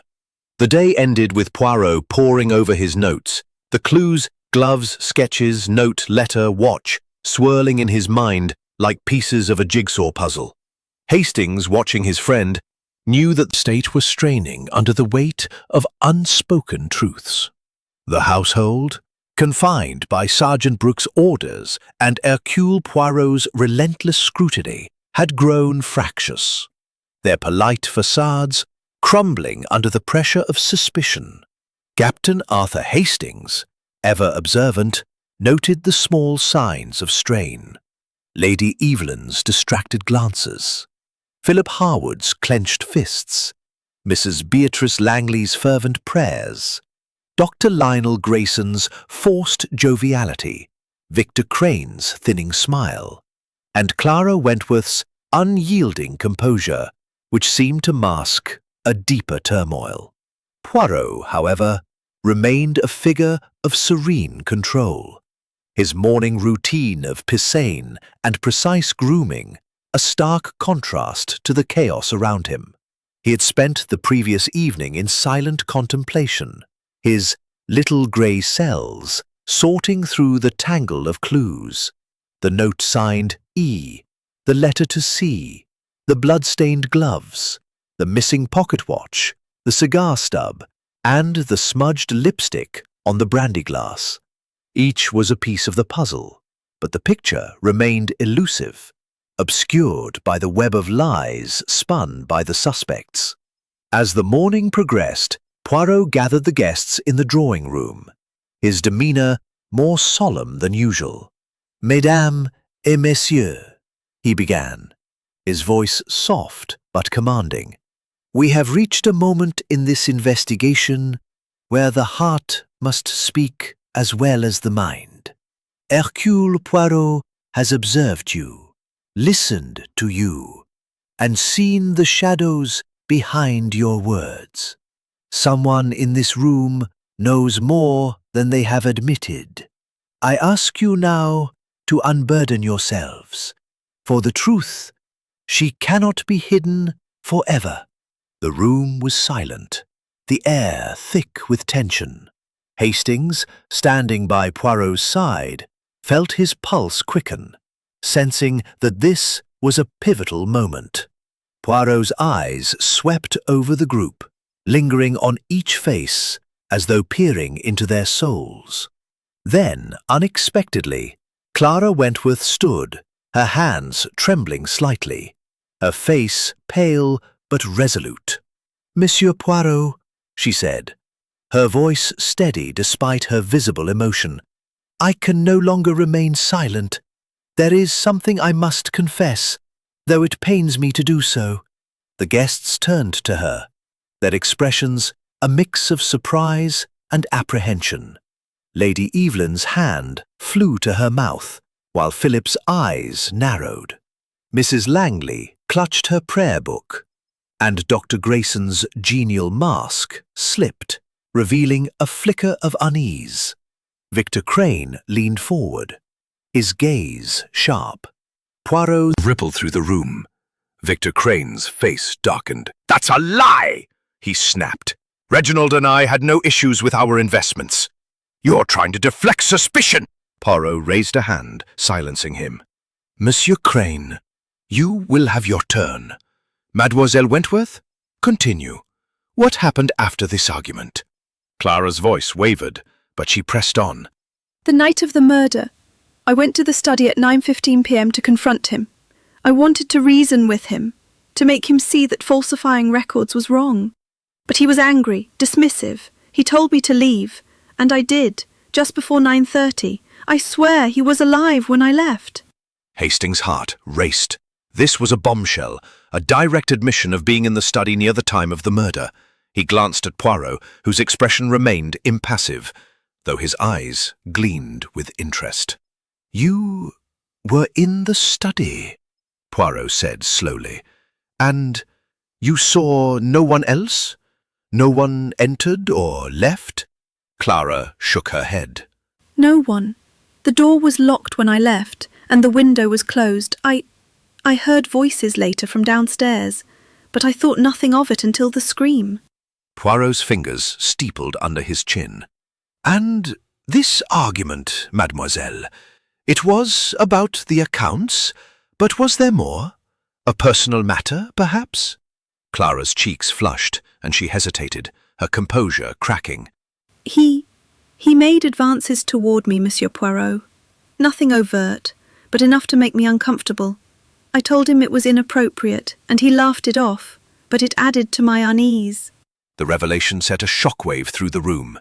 Lady Evelyn gasped, her eyes filling with tears. "Reginald? That's impossible. He was devoted to me." Philip's face twisted with anger. "Devoted? He was a hypocrite, Evelyn, always playing the saint while he controlled everyone around him." Mrs. Langley's voice was sharp. "Philip, hold your tongue. How dare you slander your father?" Poirot's calm presence restored order. "Enough," he said, his voice cutting through the chaos. "Mademoiselle Wentworth, your confession is noted. It is a brave thing to speak the truth, but it raises questions. Why did you not tell us this before?" Clara's eyes met his, filled with a mix of defiance and fear. "I was ashamed, Monsieur Poirot, and afraid. I thought no one would believe me, and I didn't want to be blamed for his death." Poirot nodded, his expression softening. "Merci, mademoiselle. You may sit. Your words have brought us closer to the truth, but we are not there yet." As Clara sat, the room seemed to exhale, the tension shifting but not dissipating. Poirot turned to the others, his gaze piercing. "This confession, it changes the picture, no? But it also reveals the lies that have been told. Monsieur Crane—" "Mistaken, Poirot. Reginald and I had a minor disagreement over figures, nothing more. I had no reason to harm him." Poirot's eyes narrowed. "And yet the footman saw you near the study at 9:25 p.m. You claimed to be in the library. Another lie, perhaps?" Crane's composure faltered, his hands clenching. I stepped out for a cigarette. I was near the staircase, yes, but I didn't go to the study." Poirot let the silence linger, his gaze shifting to Lady Evelyn. "Madame, your husband's advances toward Mademoiselle Wentworth, did you suspect such behavior?" Lady Evelyn's tears spilled over. "No, I mean, I knew he could be charming, but I never thought— Oh, Reginald, how could you?" Her distress seemed genuine, but Hastings noted a flicker of calculation in her eyes, as though she were weighing her words. Poirot too seemed to notice, but he said nothing, instead turning to Dr. Grayson. "Doctor, you were Sir Reginald's friend. Did you know of his indiscretions?" Grayson's face reddened. I knew he was a man of strong personality, but nothing like this. If Clara's telling the truth, it's a shock to me. Poirot's moustache twitched. If, you say. The truth, it is not so easily dismissed. We have a note signed E, a letter to C, and now a confession that places Mademoiselle Wentworth in the study. The pieces, they begin to fit, but the puzzle is not complete. As the meeting ended, the guests dispersed, their faces marked by unease. Hastings followed Poirot to the rose garden, where the detective paced slowly, his eyes half closed. Clara's confession, Poirot, Hastings said. It's a game changer. She was in the study, and she had a motive, fear of losing her job, maybe even anger at Sir Reginald's advances. Poirot nodded, his expression thoughtful. Oui, Hastings, but her confession, it is too neat, too timely. Is it the whole truth, or a partial truth to hide a greater lie? The note signed E, the letter to C, they do not align with her story. We must look deeper. Hastings frowned. What about Crane? His story about the cigarette doesn't hold up. And those sketches of Lady Evelyn, could Philip's jealousy have pushed him to murder? Poirot's eyes gleamed. All possibilities, mon ami, but the truth, it lies in the details. The cigar stub, the lipstick, the watch. Someone was in that study after Clara left. Someone who locked the door and opened the window. We must find them. As the day drew to a close, Poirot's resolve was unshaken. But Hastings felt the mystery deepening, the lies piling upon lies. Clara's confession had cracked the facade, but the truth remained just out of reach, hidden in the shadows of Blackthorn Manor. Chapter 9. The Trap. The fifth day at Blackthorn Manor, Poirot, ever the master of timing, sensed that the moment had come to tighten the net around the murderer. His meticulous observations, coupled with Clara Wentworth's emotional confession the previous day, had shifted the dynamics of the investigation, and the Belgian detective was ready to apply psychological pressure to force the truth into the open. Captain Arthur Hastings, his loyal companion, felt the tension mounting. His notebook filled with the accumulating clues. The note signed E, the letter to C, the blood-stained gloves, the missing pocket watch, the cigar stub, and the lipstick-smudged brandy glass.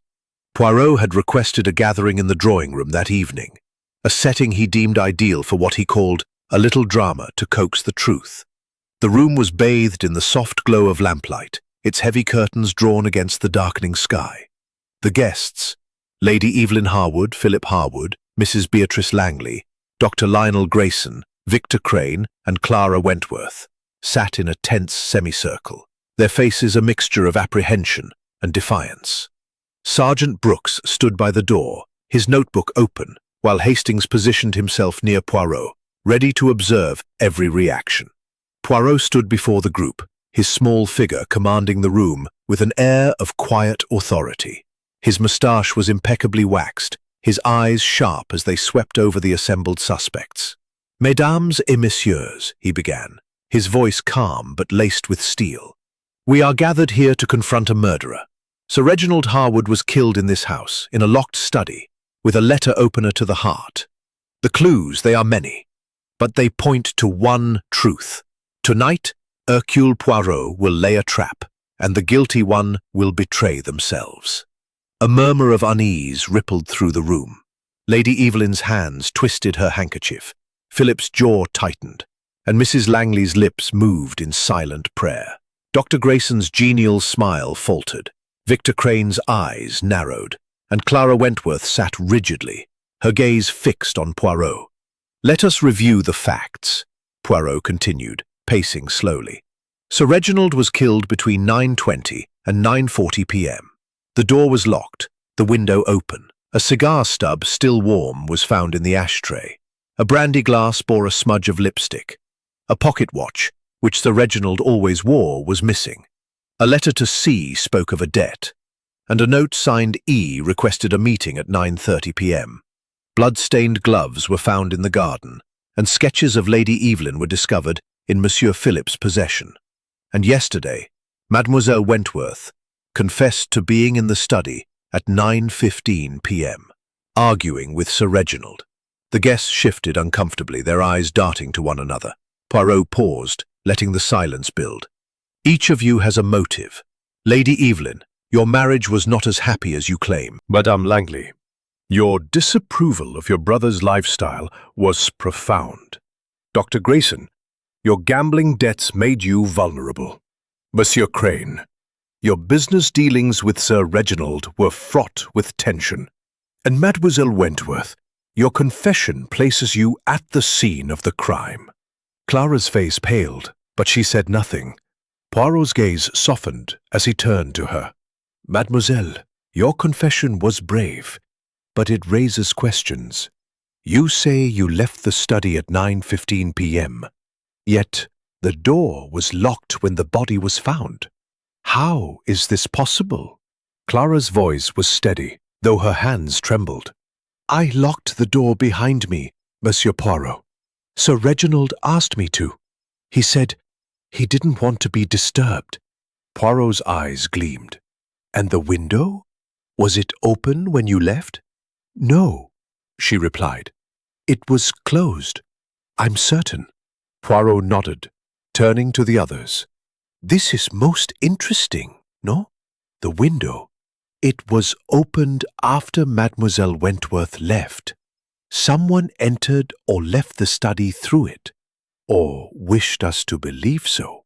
And the cigar stub, Sir Reginald did not smoke that evening.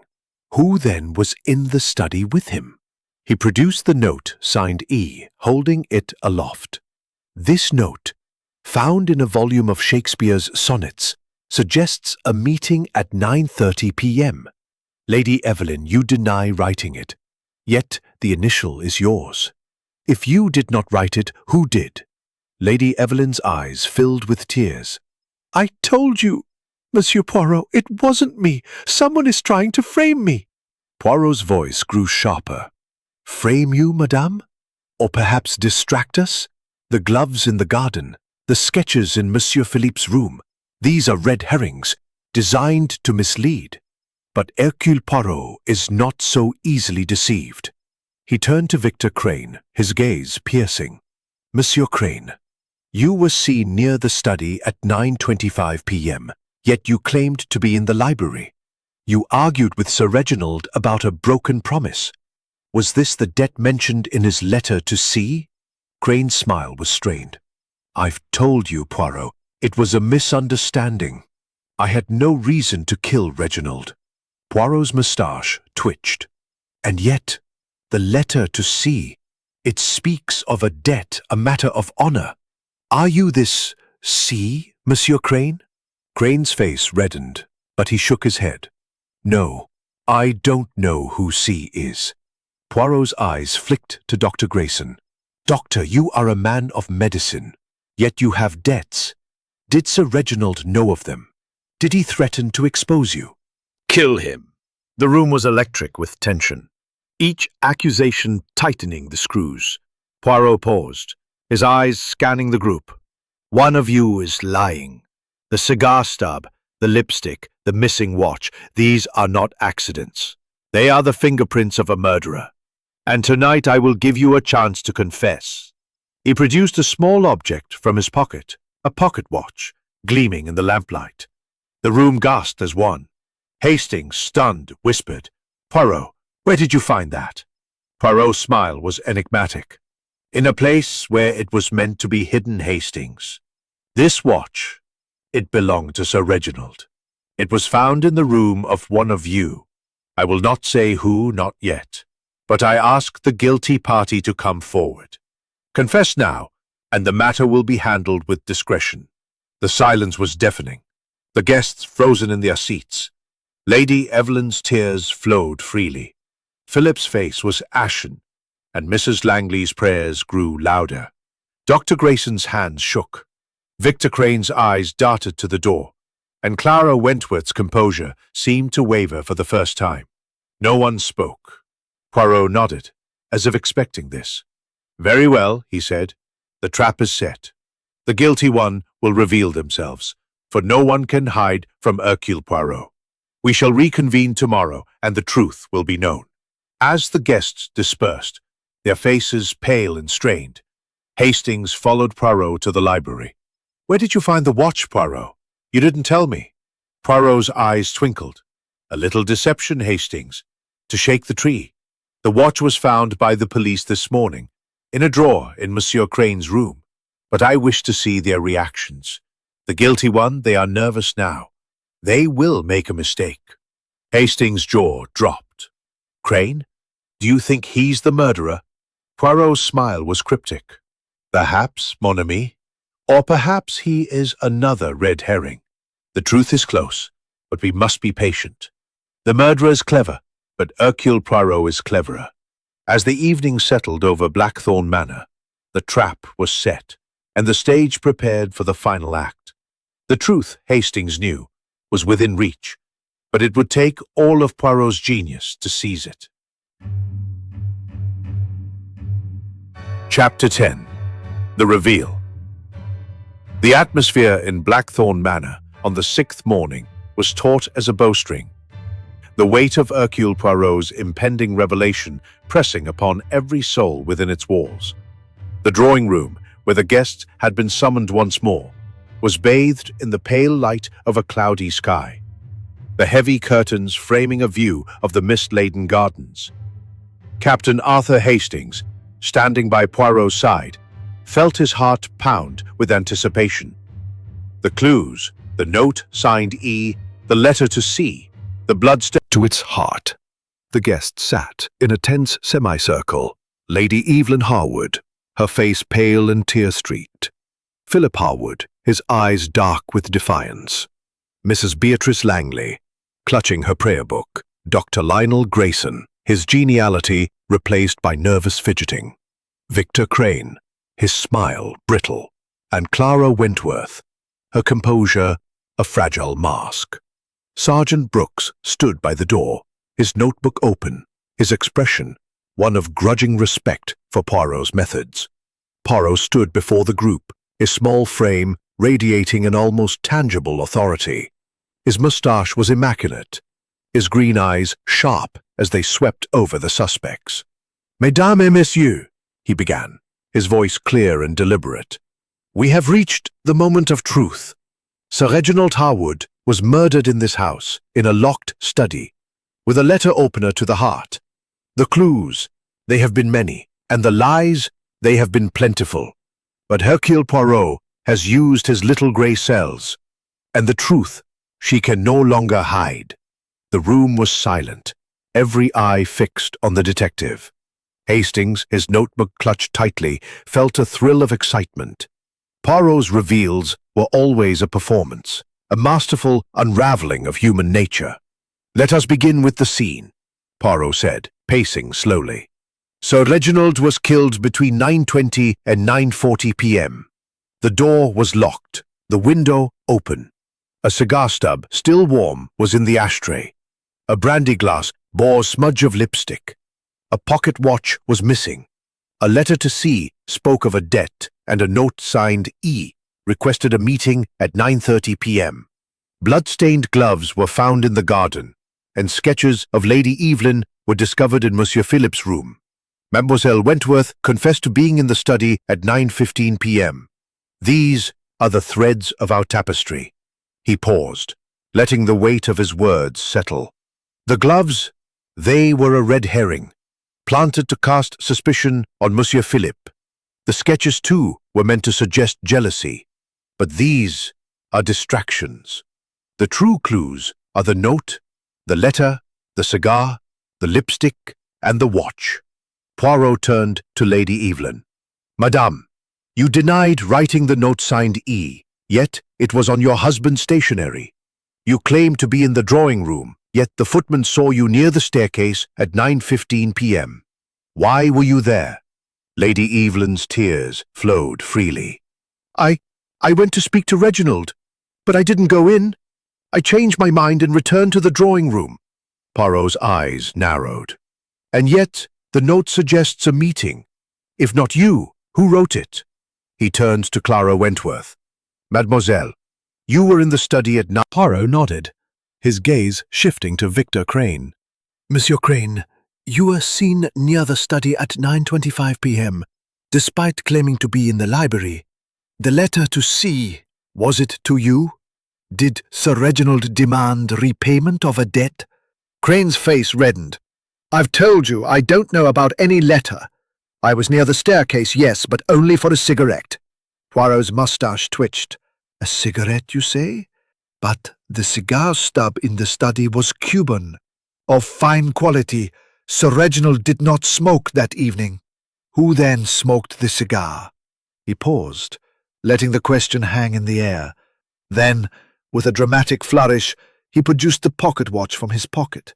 This watch, found in Monsieur Crane's room, belonged to Sir Reginald.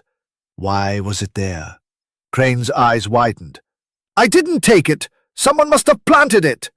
Poirot's smile was enigmatic. Planted, like the gloves? Perhaps.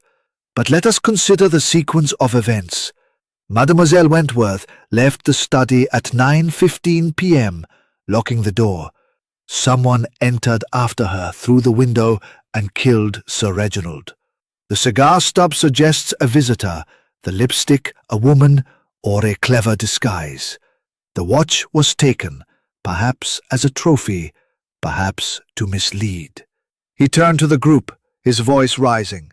The murderer is in this room, and the murderer is Dr. Lionel Grayson. A gasp echoed through the room. Grayson's face went ashen, his hands shaking. Me! That's preposterous, Poirot. I was in the drawing room with Evelyn. Poirot's eyes gleamed. Non, Doctor, you were not. The footman saw you near the study at 9:30 p.m., slipping out of the shadows. You smoked a cigar with Sir Reginald, did you not? A final meeting, to discuss your gambling debts. The letter to C was to your creditor, a man Sir Reginald was protecting you from. But you owed Sir Reginald as well, and he demanded repayment or exposure. Grayson's voice trembled. This is nonsense. I have no reason to kill him. Poirot continued, relentless. The note signed E was a forgery, written by you to cast suspicion on Lady Evelyn. You used her stationery, knowing her initial would mislead. The lipstick on the glass, you applied it, a clumsy attempt to suggest a woman's presence. The watch, you took it, but you hid it in Monsieur Crane's room to shift blame. The gloves, too, were yours, hidden in the garden to implicate Monsieur Philip. Grayson's face contorted. You have no proof! Poirot's voice was calm but unyielding. The proof, Doctor, is in the details. The cigar stub was Cuban, a brand you favor as confirmed by the Grayson's shoulders slumped, his defiance crumbling. I didn't mean to kill him. He was going to ruin me, Poirot. My debts, he said he'd tell everyone, ruin my practice. We argued and I lost control. The room was silent, the confession hanging like a storm cloud. Lady Evelyn sobbed, Philip stared in shock, and Mrs. Langley's prayers faltered. Clara Wentworth's eyes were wide, Victor Crane's face pale. Sergeant Brooks stepped forward, his voice steady. Dr. Grayson, you're under arrest. As the sergeant led Grayson away, Poirot turned to Hastings, his expression somber. The truth, Hastings, it is always there, in the details. The little grey cells, they do not fail. The guests dispersed, their faces marked by relief and sorrow. Hastings, still reeling, followed Poirot to the library. How did you know, Poirot? The cigar, the lipstick, it all seemed so convoluted. Poirot smiled faintly. The murderer, he thinks himself clever, but he leaves traces. The cigar was Grayson's vice. The lipstick, his deception. The watch, his mistake. The note and letter, they were distractions. But the truth was in the study, waiting for Hercule Poirot. As the manor settled into an uneasy calm, the mystery was solved, but the scars it left would linger. Poirot's genius had prevailed, and the truth, as always, had been revealed. Chapter 11. The Reflection. The morning after Dr. Lionel Grayson's confession cast a somber pall over Blackthorn Manor, as though the house itself exhaled a long-held breath. The mist that had clung to the Sussex countryside had dissipated, leaving a crisp autumnal clarity that contrasted starkly with the turmoil of the past days. Inside, the guests moved with a quiet restraint, their voices hushed, their glances wary as they grappled with the revelation that the genial doctor had been the murderer of Sir Reginald Harwood. Captain Arthur Hastings, still processing the dramatic denouement, found himself both relieved and unsettled, the weight of the solved mystery tempered by the lingering echoes of deceit. Hercule Poirot, ever the epitome of composure, sat in the library, sipping his tisane from a delicate porcelain cup. His suit was impeccable, his moustache perfectly waxed, and his green eyes held a contemplative glint as he gazed out at the manicured gardens. Hastings, seated across from him, opened his notebook, its pages filled with the clues that had led to Grayson's downfall. The Cuban cigar stub, the lipstick-smudged brandy glass, the missing pocket watch, the note signed E, the letter to C, and the blood-stained gloves. Each had played its part in Poirot's masterful unravelling of the truth. "Poirot," Hastings began, with a faint smile. "Merci, mon ami. But the masterpiece, it is not mine alone.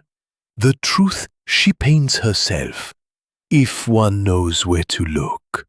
The little grey cells, they merely arrange the colours." Hastings leaned forward, his curiosity undimmed. "But how do you know it was Grayson from the start? There were so many suspects. Philip, with his sketches. Lady Evelyn with the note. Crane with his shady dealings. Clara with her confession. How did you see through it all?" Poirot set down his cup, his fingers steepled under his chin. "The method, Hastings, is always the same. One observes, one listens, one questions. The clues, they are like signposts. But the murderer, he leaves a trail of contradictions. Dr. Grayson, he was too genial, too eager to please. His alibi with Lady Evelyn, it was too perfect. Yet the footman saw him near the study. The cigar stub, it was Cuban, a brand he favoured, as I confirmed with the tobacconist. The lipstick, it was theatrical, found in his medical bag, not a woman's cosmetic. And the watch, scratched by his cufflink, it was his fatal mistake." Hastings nodded, flipping through his notes. "And the note, signed E? You knew it was a forgery?" "Oui," Poirot said. "The handwriting, it was too careful, too unlike Lady Evelyn's fluid script. Grayson used her stationery to cast suspicion, but he could not mimic her hand perfectly. The letter to C, it was a distraction, referring to Grayson's creditor, but it also revealed his motive, a debt he could not pay, and a threat of exposure from Sir Reginald." Hastings shook his head in wonder. "It's astonishing, Poirot. You saw what we all missed. But what about Clara's confession? She was in the study. Could she have been involved?" Poirot's eyes softened. "Mademoiselle Wentworth, she was truthful, but only to a point. Her argument with Sir Reginald was real, as were his advances. But she left the study alive. Her confession, it was a moment of courage, but it also served to muddy the waters. Grayson used her presence to his advantage, knowing she would be suspected." The library door opened, and Lady Evelyn entered, her face pale but composed. She wore a simple black dress, her eyes red-rimmed from tears. "Monsieur Poirot," she said, her voice soft, "I wanted to thank you. This has been a nightmare, but you've brought us closure. I can't believe Lionel could do such a thing." Poirot rose, bowing slightly. "Madame, it is my duty to seek the truth. Dr. Grayson, he was a man driven by desperation." Poirot, the case is solved. Grayson is in custody. Will you stay? Poirot shook his head. "No, mon ami. The truth is revealed, and Hercule Poirot's work here is done. I shall return to London this afternoon. But first, I wish to walk in the gardens. The air, it clears the mind." They stepped into the rose garden, where the blooms glowed in the soft light. Poirot paced slowly, his hands clasped behind his back. "Hastings," he said, his voice reflective, This case, it reminds us of the frailty of human nature. Greed, fear, pride. These are the seeds of crime. Dr. Grayson, he was a man of medicine, meant to heal. Yet he succumbed to his weaknesses. It is a tragedy, no? Hastings nodded, his thoughts drifting to the fractured lives left in the wake of the murder. It's a grim business, Poirot, but you brought order to it, as you always do. Poirot's smile was wistful. Order, yes, but the heart, it does not always heal so easily. The truth, it frees, but it also wounds. We must remember this, Hastings, as we move through this world. As they returned to the manor, Poirot paused by the portrait of Sir Reginald in the hall, his stern face gazing down. A man of power, Poirot murmured. But power is a fragile thing. It builds enemies, and it blinds the holder to their danger. Sir Reginald, he did not see the knife until it was too late. The rest of the morning passed quietly, with Poirot preparing to depart. Sergeant Brooks, grateful for the resolution, shook his hand warmly. You've done us a service, Mr. Poirot. I'll admit, I had my doubts, but you've proved your reputation. Poirot bowed. The police, they are the backbone of justice, Sergeant. Hercule Poirot merely illuminates the shadows.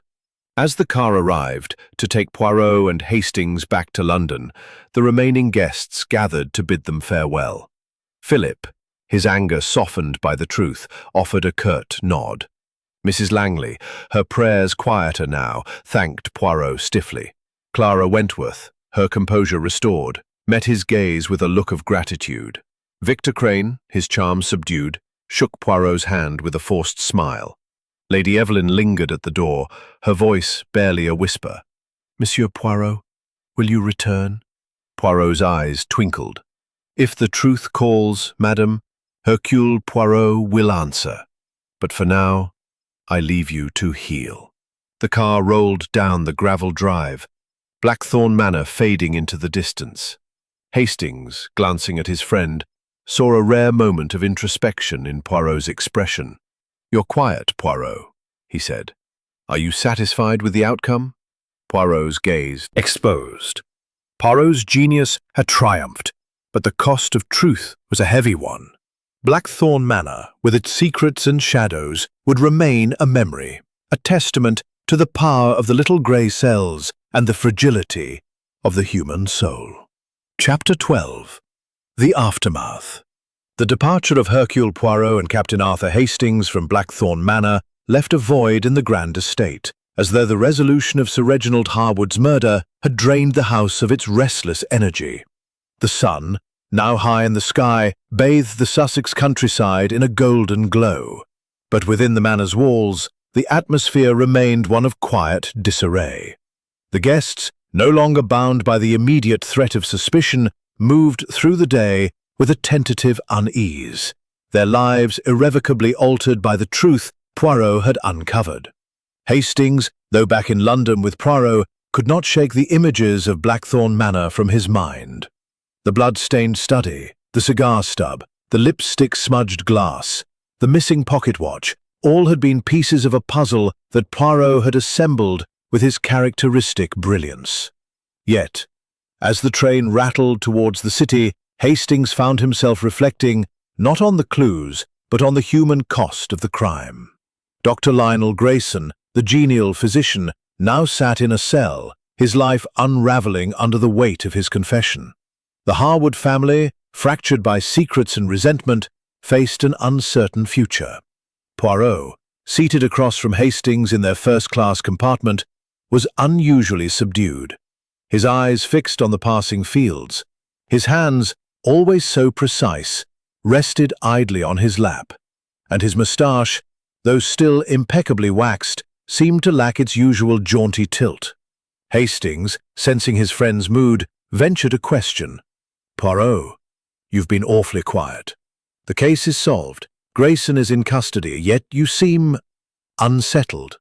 Poirot's gaze shifted to Hastings, a faint smile playing on his lips. Mon ami, you are perceptive. Yes, the case is solved, the murderer caught. But Hercule Poirot, He does not solve crimes for the mere satisfaction of it. The truth, it brings justice, but it also leaves scars. The Harwood family, they are wounded, no? And the good doctor, his fall, it is a tragedy of human weakness. Hastings nodded, his thoughts drifting to Lady Evelyn's tearful farewell, Philip's brooding silence, and Clara Wentworth's guarded composure. It's a grim business, Poirot. Lady Evelyn must be devastated, knowing her husband's friend betrayed him. And Philip, his resentment toward his father, it's as if the murder only deepened it. Poirot's eyes gleamed with a quiet intensity. Oui, Hastings, the heart, it is a fragile thing. Lady Evelyn, she loved Sir Reginald, but she also feared him. Death. Hastings frowned, flipping open his notebook. Speaking of secrets, Poirot, there's one thing I still don't understand. The letter to C. You said it was to Grayson's creditor, but we never found out who C was. Does it matter? Poirot's smile was enigmatic. The letter, it was a clue to Grayson's motive, but its recipient, the C, is of little consequence now. A man in the shadows, a creditor who preyed on Grayson's weakness. The letter showed us Grayson's desperation, his fear of exposure. That was enough. The train's whistle sounded, signaling their approach to London. Hastings leaned back, his mind still turning over the case. And the note signed E. You were so certain it was a forgery. How did you know Grayson wrote it? Poirot's fingers tapped lightly on the armrest. The handwriting, Hastings. It was too deliberate, too unlike Lady Evelyn's natural flow. Grayson, he is a man of precision, a doctor accustomed to writing prescriptions. But in his haste to mislead, he could not perfectly mimic her script. The stationery, it was from Sir Reginald's desk, to which Grayson had access during his frequent visits. He thought it a clever ruse, but it was his undoing. Hastings shook his head in wonder. You see everything, Poirot. The cigar, the lipstick, the watch, every detail led you to him. Poirot's expression softened. Not everything, mon ami. The human heart, it remains a mystery even to Hercule Poirot. Why does a man like Grayson, a healer, turn to murder? It is not just debt, not just fear. It is pride, perhaps, or shame. These are the questions that linger. As the train pulled into Victoria Station, Poirot and Hastings disembarked. The bustle of London, a stark contrast to the cloistered tension of Blackthorn Manor. They made their way to Poirot's flat at Whitehaven Mansions, where the detective's orderly world awaited. His books neatly aligned, his silverware polished, his tisane brewing on the stove. Yet as they settled into the familiar comfort of the sitting room, Hastings sensed that Poirot's thoughts were still with the case. Poirot, Hastings ventured, do you think the Harwoods will recover? Lady Evelyn, Philip, even Clara, they've lost so much. Poirot sipped his tisane, his eyes distant. Recovery, it is a slow process, Hastings. Lady Evelyn, she will mourn, but she is strong. Monsieur Philip, he must find his own path, free from his father's shadow. Mademoiselle Wentworth, she will carry her secrets, but she is resilient. The manor, it will stand, but its heart, it is changed. Hastings nodded, his thoughts drifting to the future. And Mrs. Langley, she was so devoted to her brother, yet so critical. The conversation lapsed into a comfortable silence, broken only by the ticking of Poirot's mantel clock. Hastings, reflecting on the case, felt a renewed admiration for his friend's genius. The clues, so disparate and confusing, had been woven into a tapestry of truth, each thread carefully placed by Poirot's relentless logic. Yet, as always, Poirot's reflections went beyond the crime, to the human frailties that fueled it. Poirot, Hastings said, breaking the silence, you always say the little gray cells never fail. But what drives you to keep solving these cases?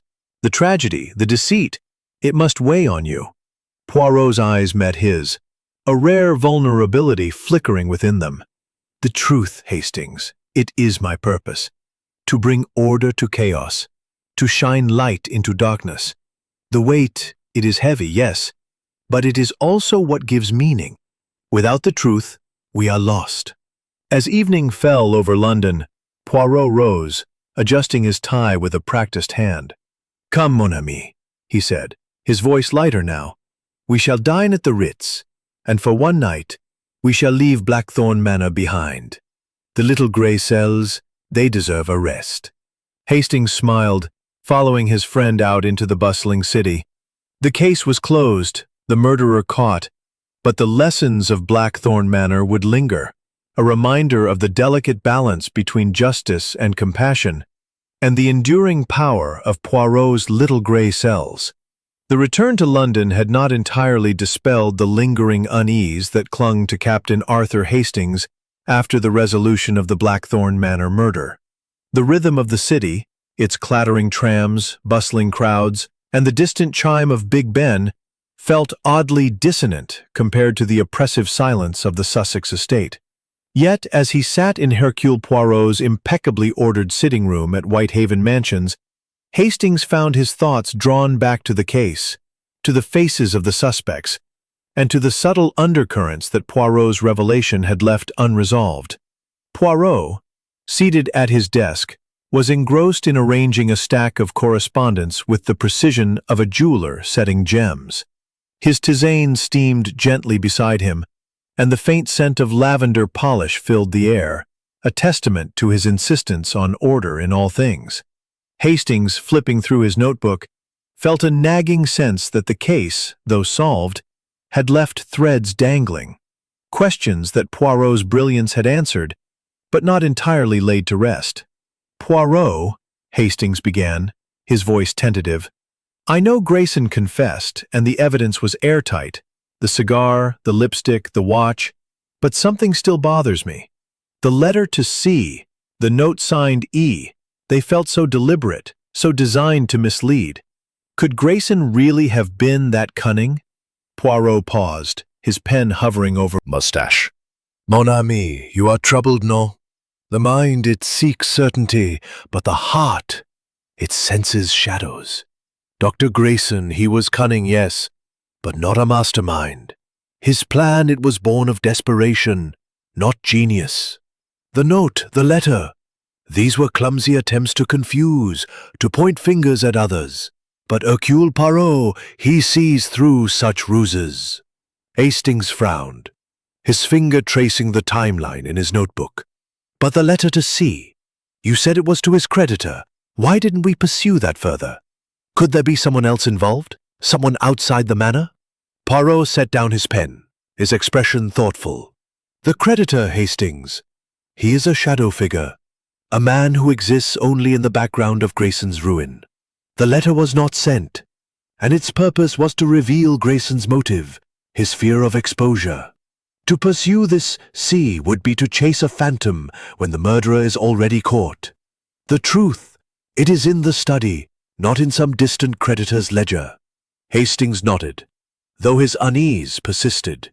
And Clara went with confession. She was so precise, so controlled, yet she admitted to being in the study. Could she have known more than she let on? Poirot's eyes gleamed with a quiet amusement. "Mademoiselle Wentworth, she is a woman of secrets, no? Her confession, it was truthful, but it served a purpose, to clear her conscience and to deflect suspicion. She knew Sir Reginald's weaknesses, his manipulations, but she did not kill him. Her presence in the study was a coincidence, the murderer exploited." Hastings leaned back, his mind racing. "It's just, the whole affair feels so tangled. Philip's sketches, Lady Evelyn's tears, Crane's evasions, each seems so guilty at times. How do you always know which clues matter?" Poirot's smile was warm, almost paternal. "The clues, Hastings, they are like stars in the night sky. Many shine, but only a few guide the way. The cigar, it was Grayson's vice, left carelessly. The lipstick, it was his deception, a theatrical flourish. The watch, it was his mistake, hidden in haste. The rest, the sketches, the gloves, the note, they were distractions, meant to cloud the truth. But Hercule Poirot, he sees the pattern." Their conversation was interrupted by a knock at the door. Poirot's valet, George, entered with a letter, its envelope bearing the crest of Blackthorn Manor. "This arrived for you, sir," he said, handing it to Poirot. Poirot opened the letter with his usual care, his eyes scanning the elegant handwriting. "It is from Lady Evelyn," he said, his tone softening. "She writes to thank me, and to share news of the household." Hastings leaned forward, curious. "What does she say?" Poirot read aloud, his voice clear and measured. "Dear Monsieur Poirot, I write to express my deepest..." Your clarity has given us a path forward. Philip has decided to stay at Blackthorn Manor, to take up the management of the estate. He is changed, softer somehow, as though the truth has lifted a burden. Clara Wentworth has resigned, seeking a new start elsewhere. Mr. Crane has left, his business ties severed. My sister-in-law, Beatrice, remains, her prayers a constant presence. I am selling the manor, as it holds too many memories. I hope to find peace in time. Yours sincerely, Evelyn Harwood. Poirot folded the letter, his expression pensive. The aftermath, Hastings. It is as I said. The truth frees, but it also wounds. Lady Evelyn, she seeks a new beginning. Monsieur Philip, he finds purpose. Mademoiselle Wentworth, she escapes her past. The manor, it will stand, but its story is forever altered. Hastings nodded, his thoughts drifting to the fractured lives left behind. It's a sad ending in a way. Grayson was their friend, their doctor. To think he could betray them like that. Poirot's eyes were distant. Betrayal, mon ami. It is born of weakness. Grayson, he was a man of charm, but beneath it, a man drowning in debt and shame. Sir Reginald's threat to expose him was the spark, but the fire was Grayson's own making. Hastings closed his notebook, the case feeling more complete, yet still heavy with its human toll. Do you ever tire of it, Poirot? The lies, the tragedies, the endless puzzles.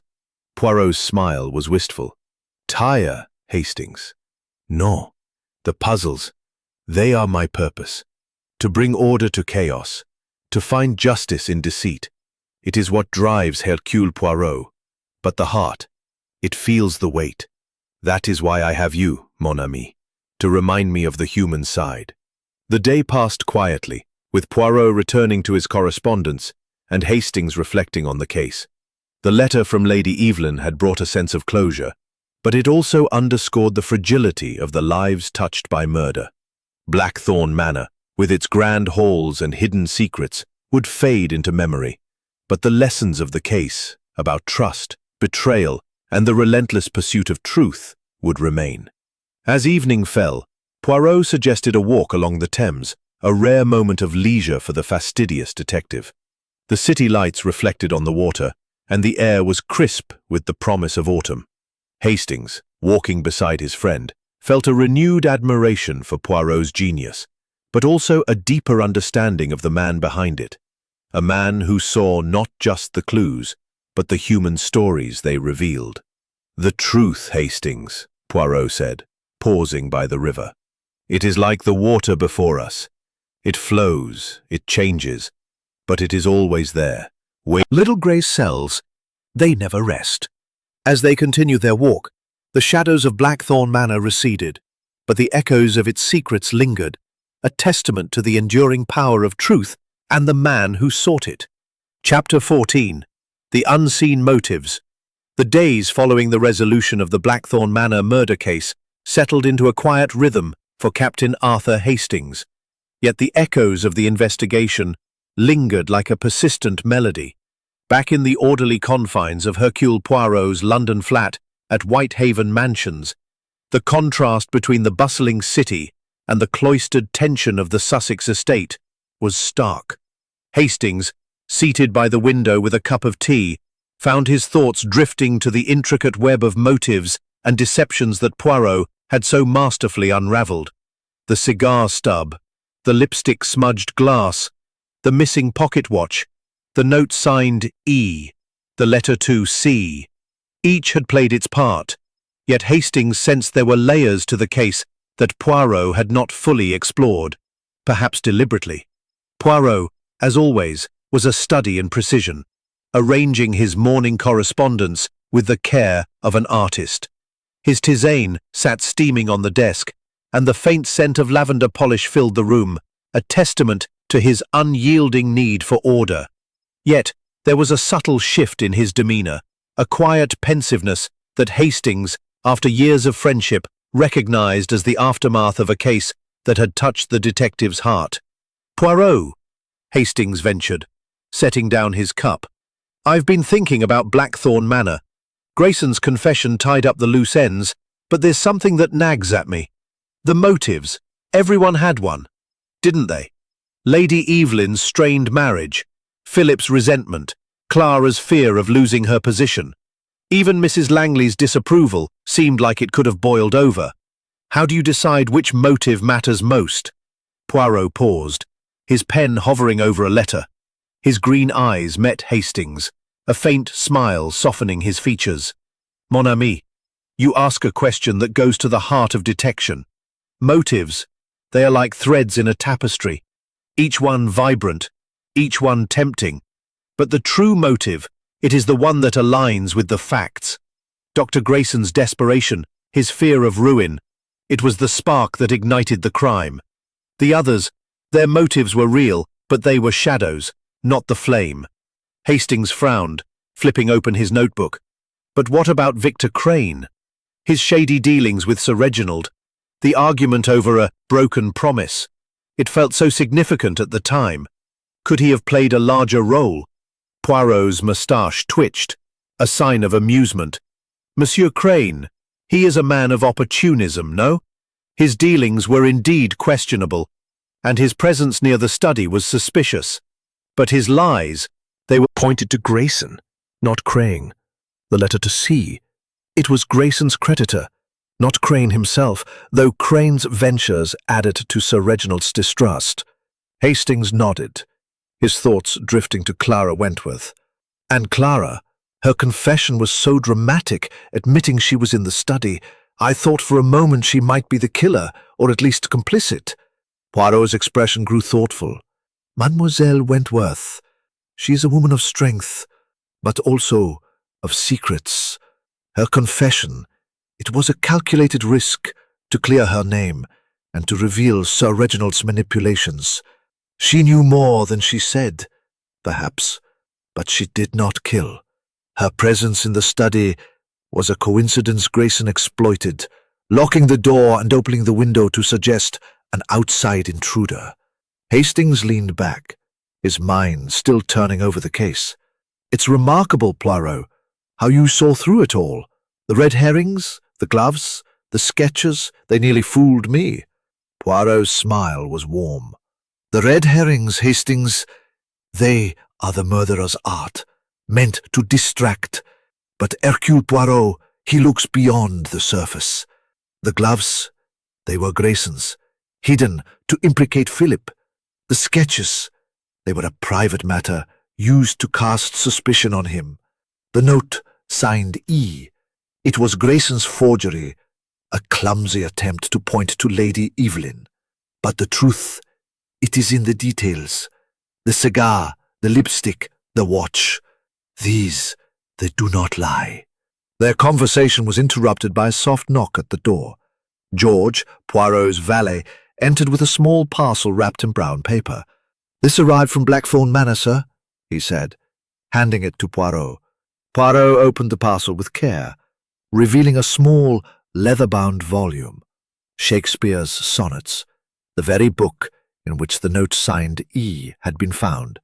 A letter accompanied it, written in Clara Wentworth's precise hand. Poirot read it aloud.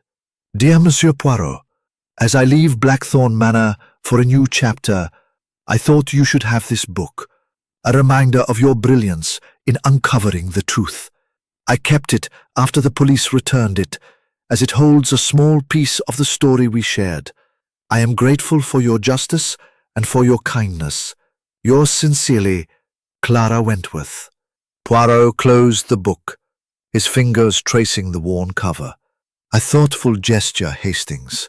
Mademoiselle Wentworth, she understands the value of truth, even when it pains." Hastings smiled, touched by the gesture. "She's a remarkable woman. Do you think she'll be all right starting over?" Poirot nodded, his eyes distant. She is... Poirot's expression softened. Madame Langley. Her prayers are her refuge. She mourns her brother, but she also judges him. Her heart, it is torn, but faith will guide her. The afternoon passed in quiet reflection, with Poirot returning to his correspondence and Hastings jotting notes on the case. The parcel from Clara had brought a sense of finality, yet it also underscored the unseen motives that had driven the tragedy. Grayson's desperation, Sir Reginald's control, the tangled emotions of a fractured family. Poirot's genius had cut through the deceit, but the human cost remained. As evening approached, Poirot suggested a light supper at a nearby cafe, a rare indulgence for the meticulous detective. The streets of London were alive with the hum of life, a stark contrast to the cloistered tension of Blackthorn Manor. Over a simple meal, Hastings raised a final question. Poirot, do you ever wonder what happens to them? The people we leave behind? The Harwoods, Clara, even Grayson. Poirot's eyes met his, a rare vulnerability flickering within them. Always, Hastings. The case, it ends, but the lives, they continue. Grayson, he will face justice, but his remorse, it is real. The Harwoods, they will heal, but the scars remain. It is the burden of truth, mon ami, to reveal but not to repair. Hastings nodded, the weight of Poirot's words settling over him. The case of Blackthorn Manor was closed, but its shadows lingered, a reminder of the unseen motives that drive men and women to betrayal, and the relentless pursuit of truth that brings them to light. Chapter 15. The Final Curtain. The soft glow of lamplight filled Hercule Poirot's sitting room at Whitehaven Mansions, casting long shadows across the polished surfaces of his meticulously ordered world. It was the evening of the 7th day since the resolution of the Blackthorn Manor murder, and London's restless hum seemed a world away from the cloistered tension of the Sussex estate. Captain Arthur Hastings, seated in his usual armchair, felt the case's lingering weight, its intricate tapestry of clues and motives woven firmly into his memory. The cigar stub, the lipstick-smudged glass, the missing pocket watch, the note signed E, the letter to C, and the blood-stained gloves, each had played its part in Poirot's triumph, yet the human toll of the truth remained a quiet ache. Poirot, ever the picture of precision, adjusted a small silver paperweight on his desk, his movements deliberate, almost meditative. His tisane, steaming in its delicate cup, filled the room with a faint herbal scent, and his moustache, as always, was impeccably waxed. Yet there was a softness in his expression, a reflective quality that Hastings recognized as the aftermath of a case that had tested not only his intellect, but his understanding of human frailty. Poirot, Hastings began, his voice breaking the comfortable silence. It's been a week since we left Blackthorn Manor, but I can't stop thinking about it. Dr. Grayson's confession, the Harwood's pain, feels like there's more to say, more to understand. Poirot's green eyes met his, a faint smile curving his lips. Mon ami, you have the heart of a poet, always seeking the deeper meaning.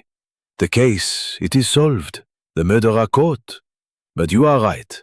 The story, it does not end with the closing of the cell door. The truth, it ripples outward, touching all who are near. Hastings leaned forward, his notebook open on his lap, its pages a chronicle of the investigation. I keep thinking about Lady Evelyn. Her letter, Clara's gift of the sonnets, they were so grateful yet so broken. Do you think they'll ever find peace? Poirot set down his cup, his fingers steepled under his chin. Peace, Hastings, it is a fragile thing, like a flower after a storm. Lady Evelyn, she is a woman of strength, but her heart, it mourns not only her husband, but the trust she lost in Dr. Grayson. She will sell the manor, yes, but she will carry its shadows. Monsieur Philip, he has found purpose in the estate, a chance to redeem his father's legacy. Mademoiselle Wentworth, she seeks a new path, free from the weight of secrets. They will heal in time, but the scars, they remain.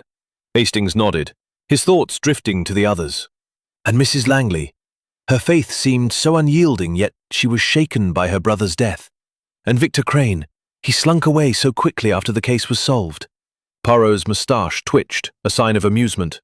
Madame Langley, her prayers are her armor, but they hide a heart that grieves. She loved her brother, despite her disapproval, and the truth, it has softened her judgment, I think. Monsieur Crane, he is a man of shadows, always seeking the next opportunity. His departure, it was hasty, yes, but it tells us he had no part in the crime, only secrets he wished to keep. Hastings flipped through his notebook, pausing at the timeline of the fatal evening. There's one thing I still wonder about, Poirot. The letter to C. You said it was to Grayson's creditor, but we never learned who C was. Could they have influenced Grayson's actions? Poirot's eyes gleamed with a quiet intensity. The letter, Hastings, it was a window into Grayson's desperation, not a map to another conspirator. C, he is a figure in the background, a creditor who held Grayson's debts. To pursue him would be to chase a shadow when the light of truth has already shone. Grayson acted alone, driven by fear and shame. The letter, it was his cry for help, never sent. Hastings frowned, his mind still turning over the clues. And the note signed E. It was such a clever forgery. Grayson was desperate, but to think he could plan all that, the lipstick, the watch, the glove, breeds cunning, but not perfection. Grayson, he was a doctor, a man of precision, but his plan, it was flawed. The note, it was meant to point to Lady Evelyn, but the handwriting betrayed him. The lipstick, it was a theatrical touch, taken from his medical bag. The watch, he hid it in Crane's room, thinking to shift blame, but the scratch from his cufflink was his undoing. The gloves, they were his, hidden to implicate Philip. He thought himself clever, but Hercule Poirot, he sees the mistakes. A soft knock at the door interrupted their conversation. George, Poirot's valet, entered with a telegram, its crisp envelope marked with urgency. "For you, sir," he said, handing it to Poirot. Poirot opened it with his usual care, his eyes scanning the brief message. "It is from Sergeant Brooks," he said, his tone thoughtful.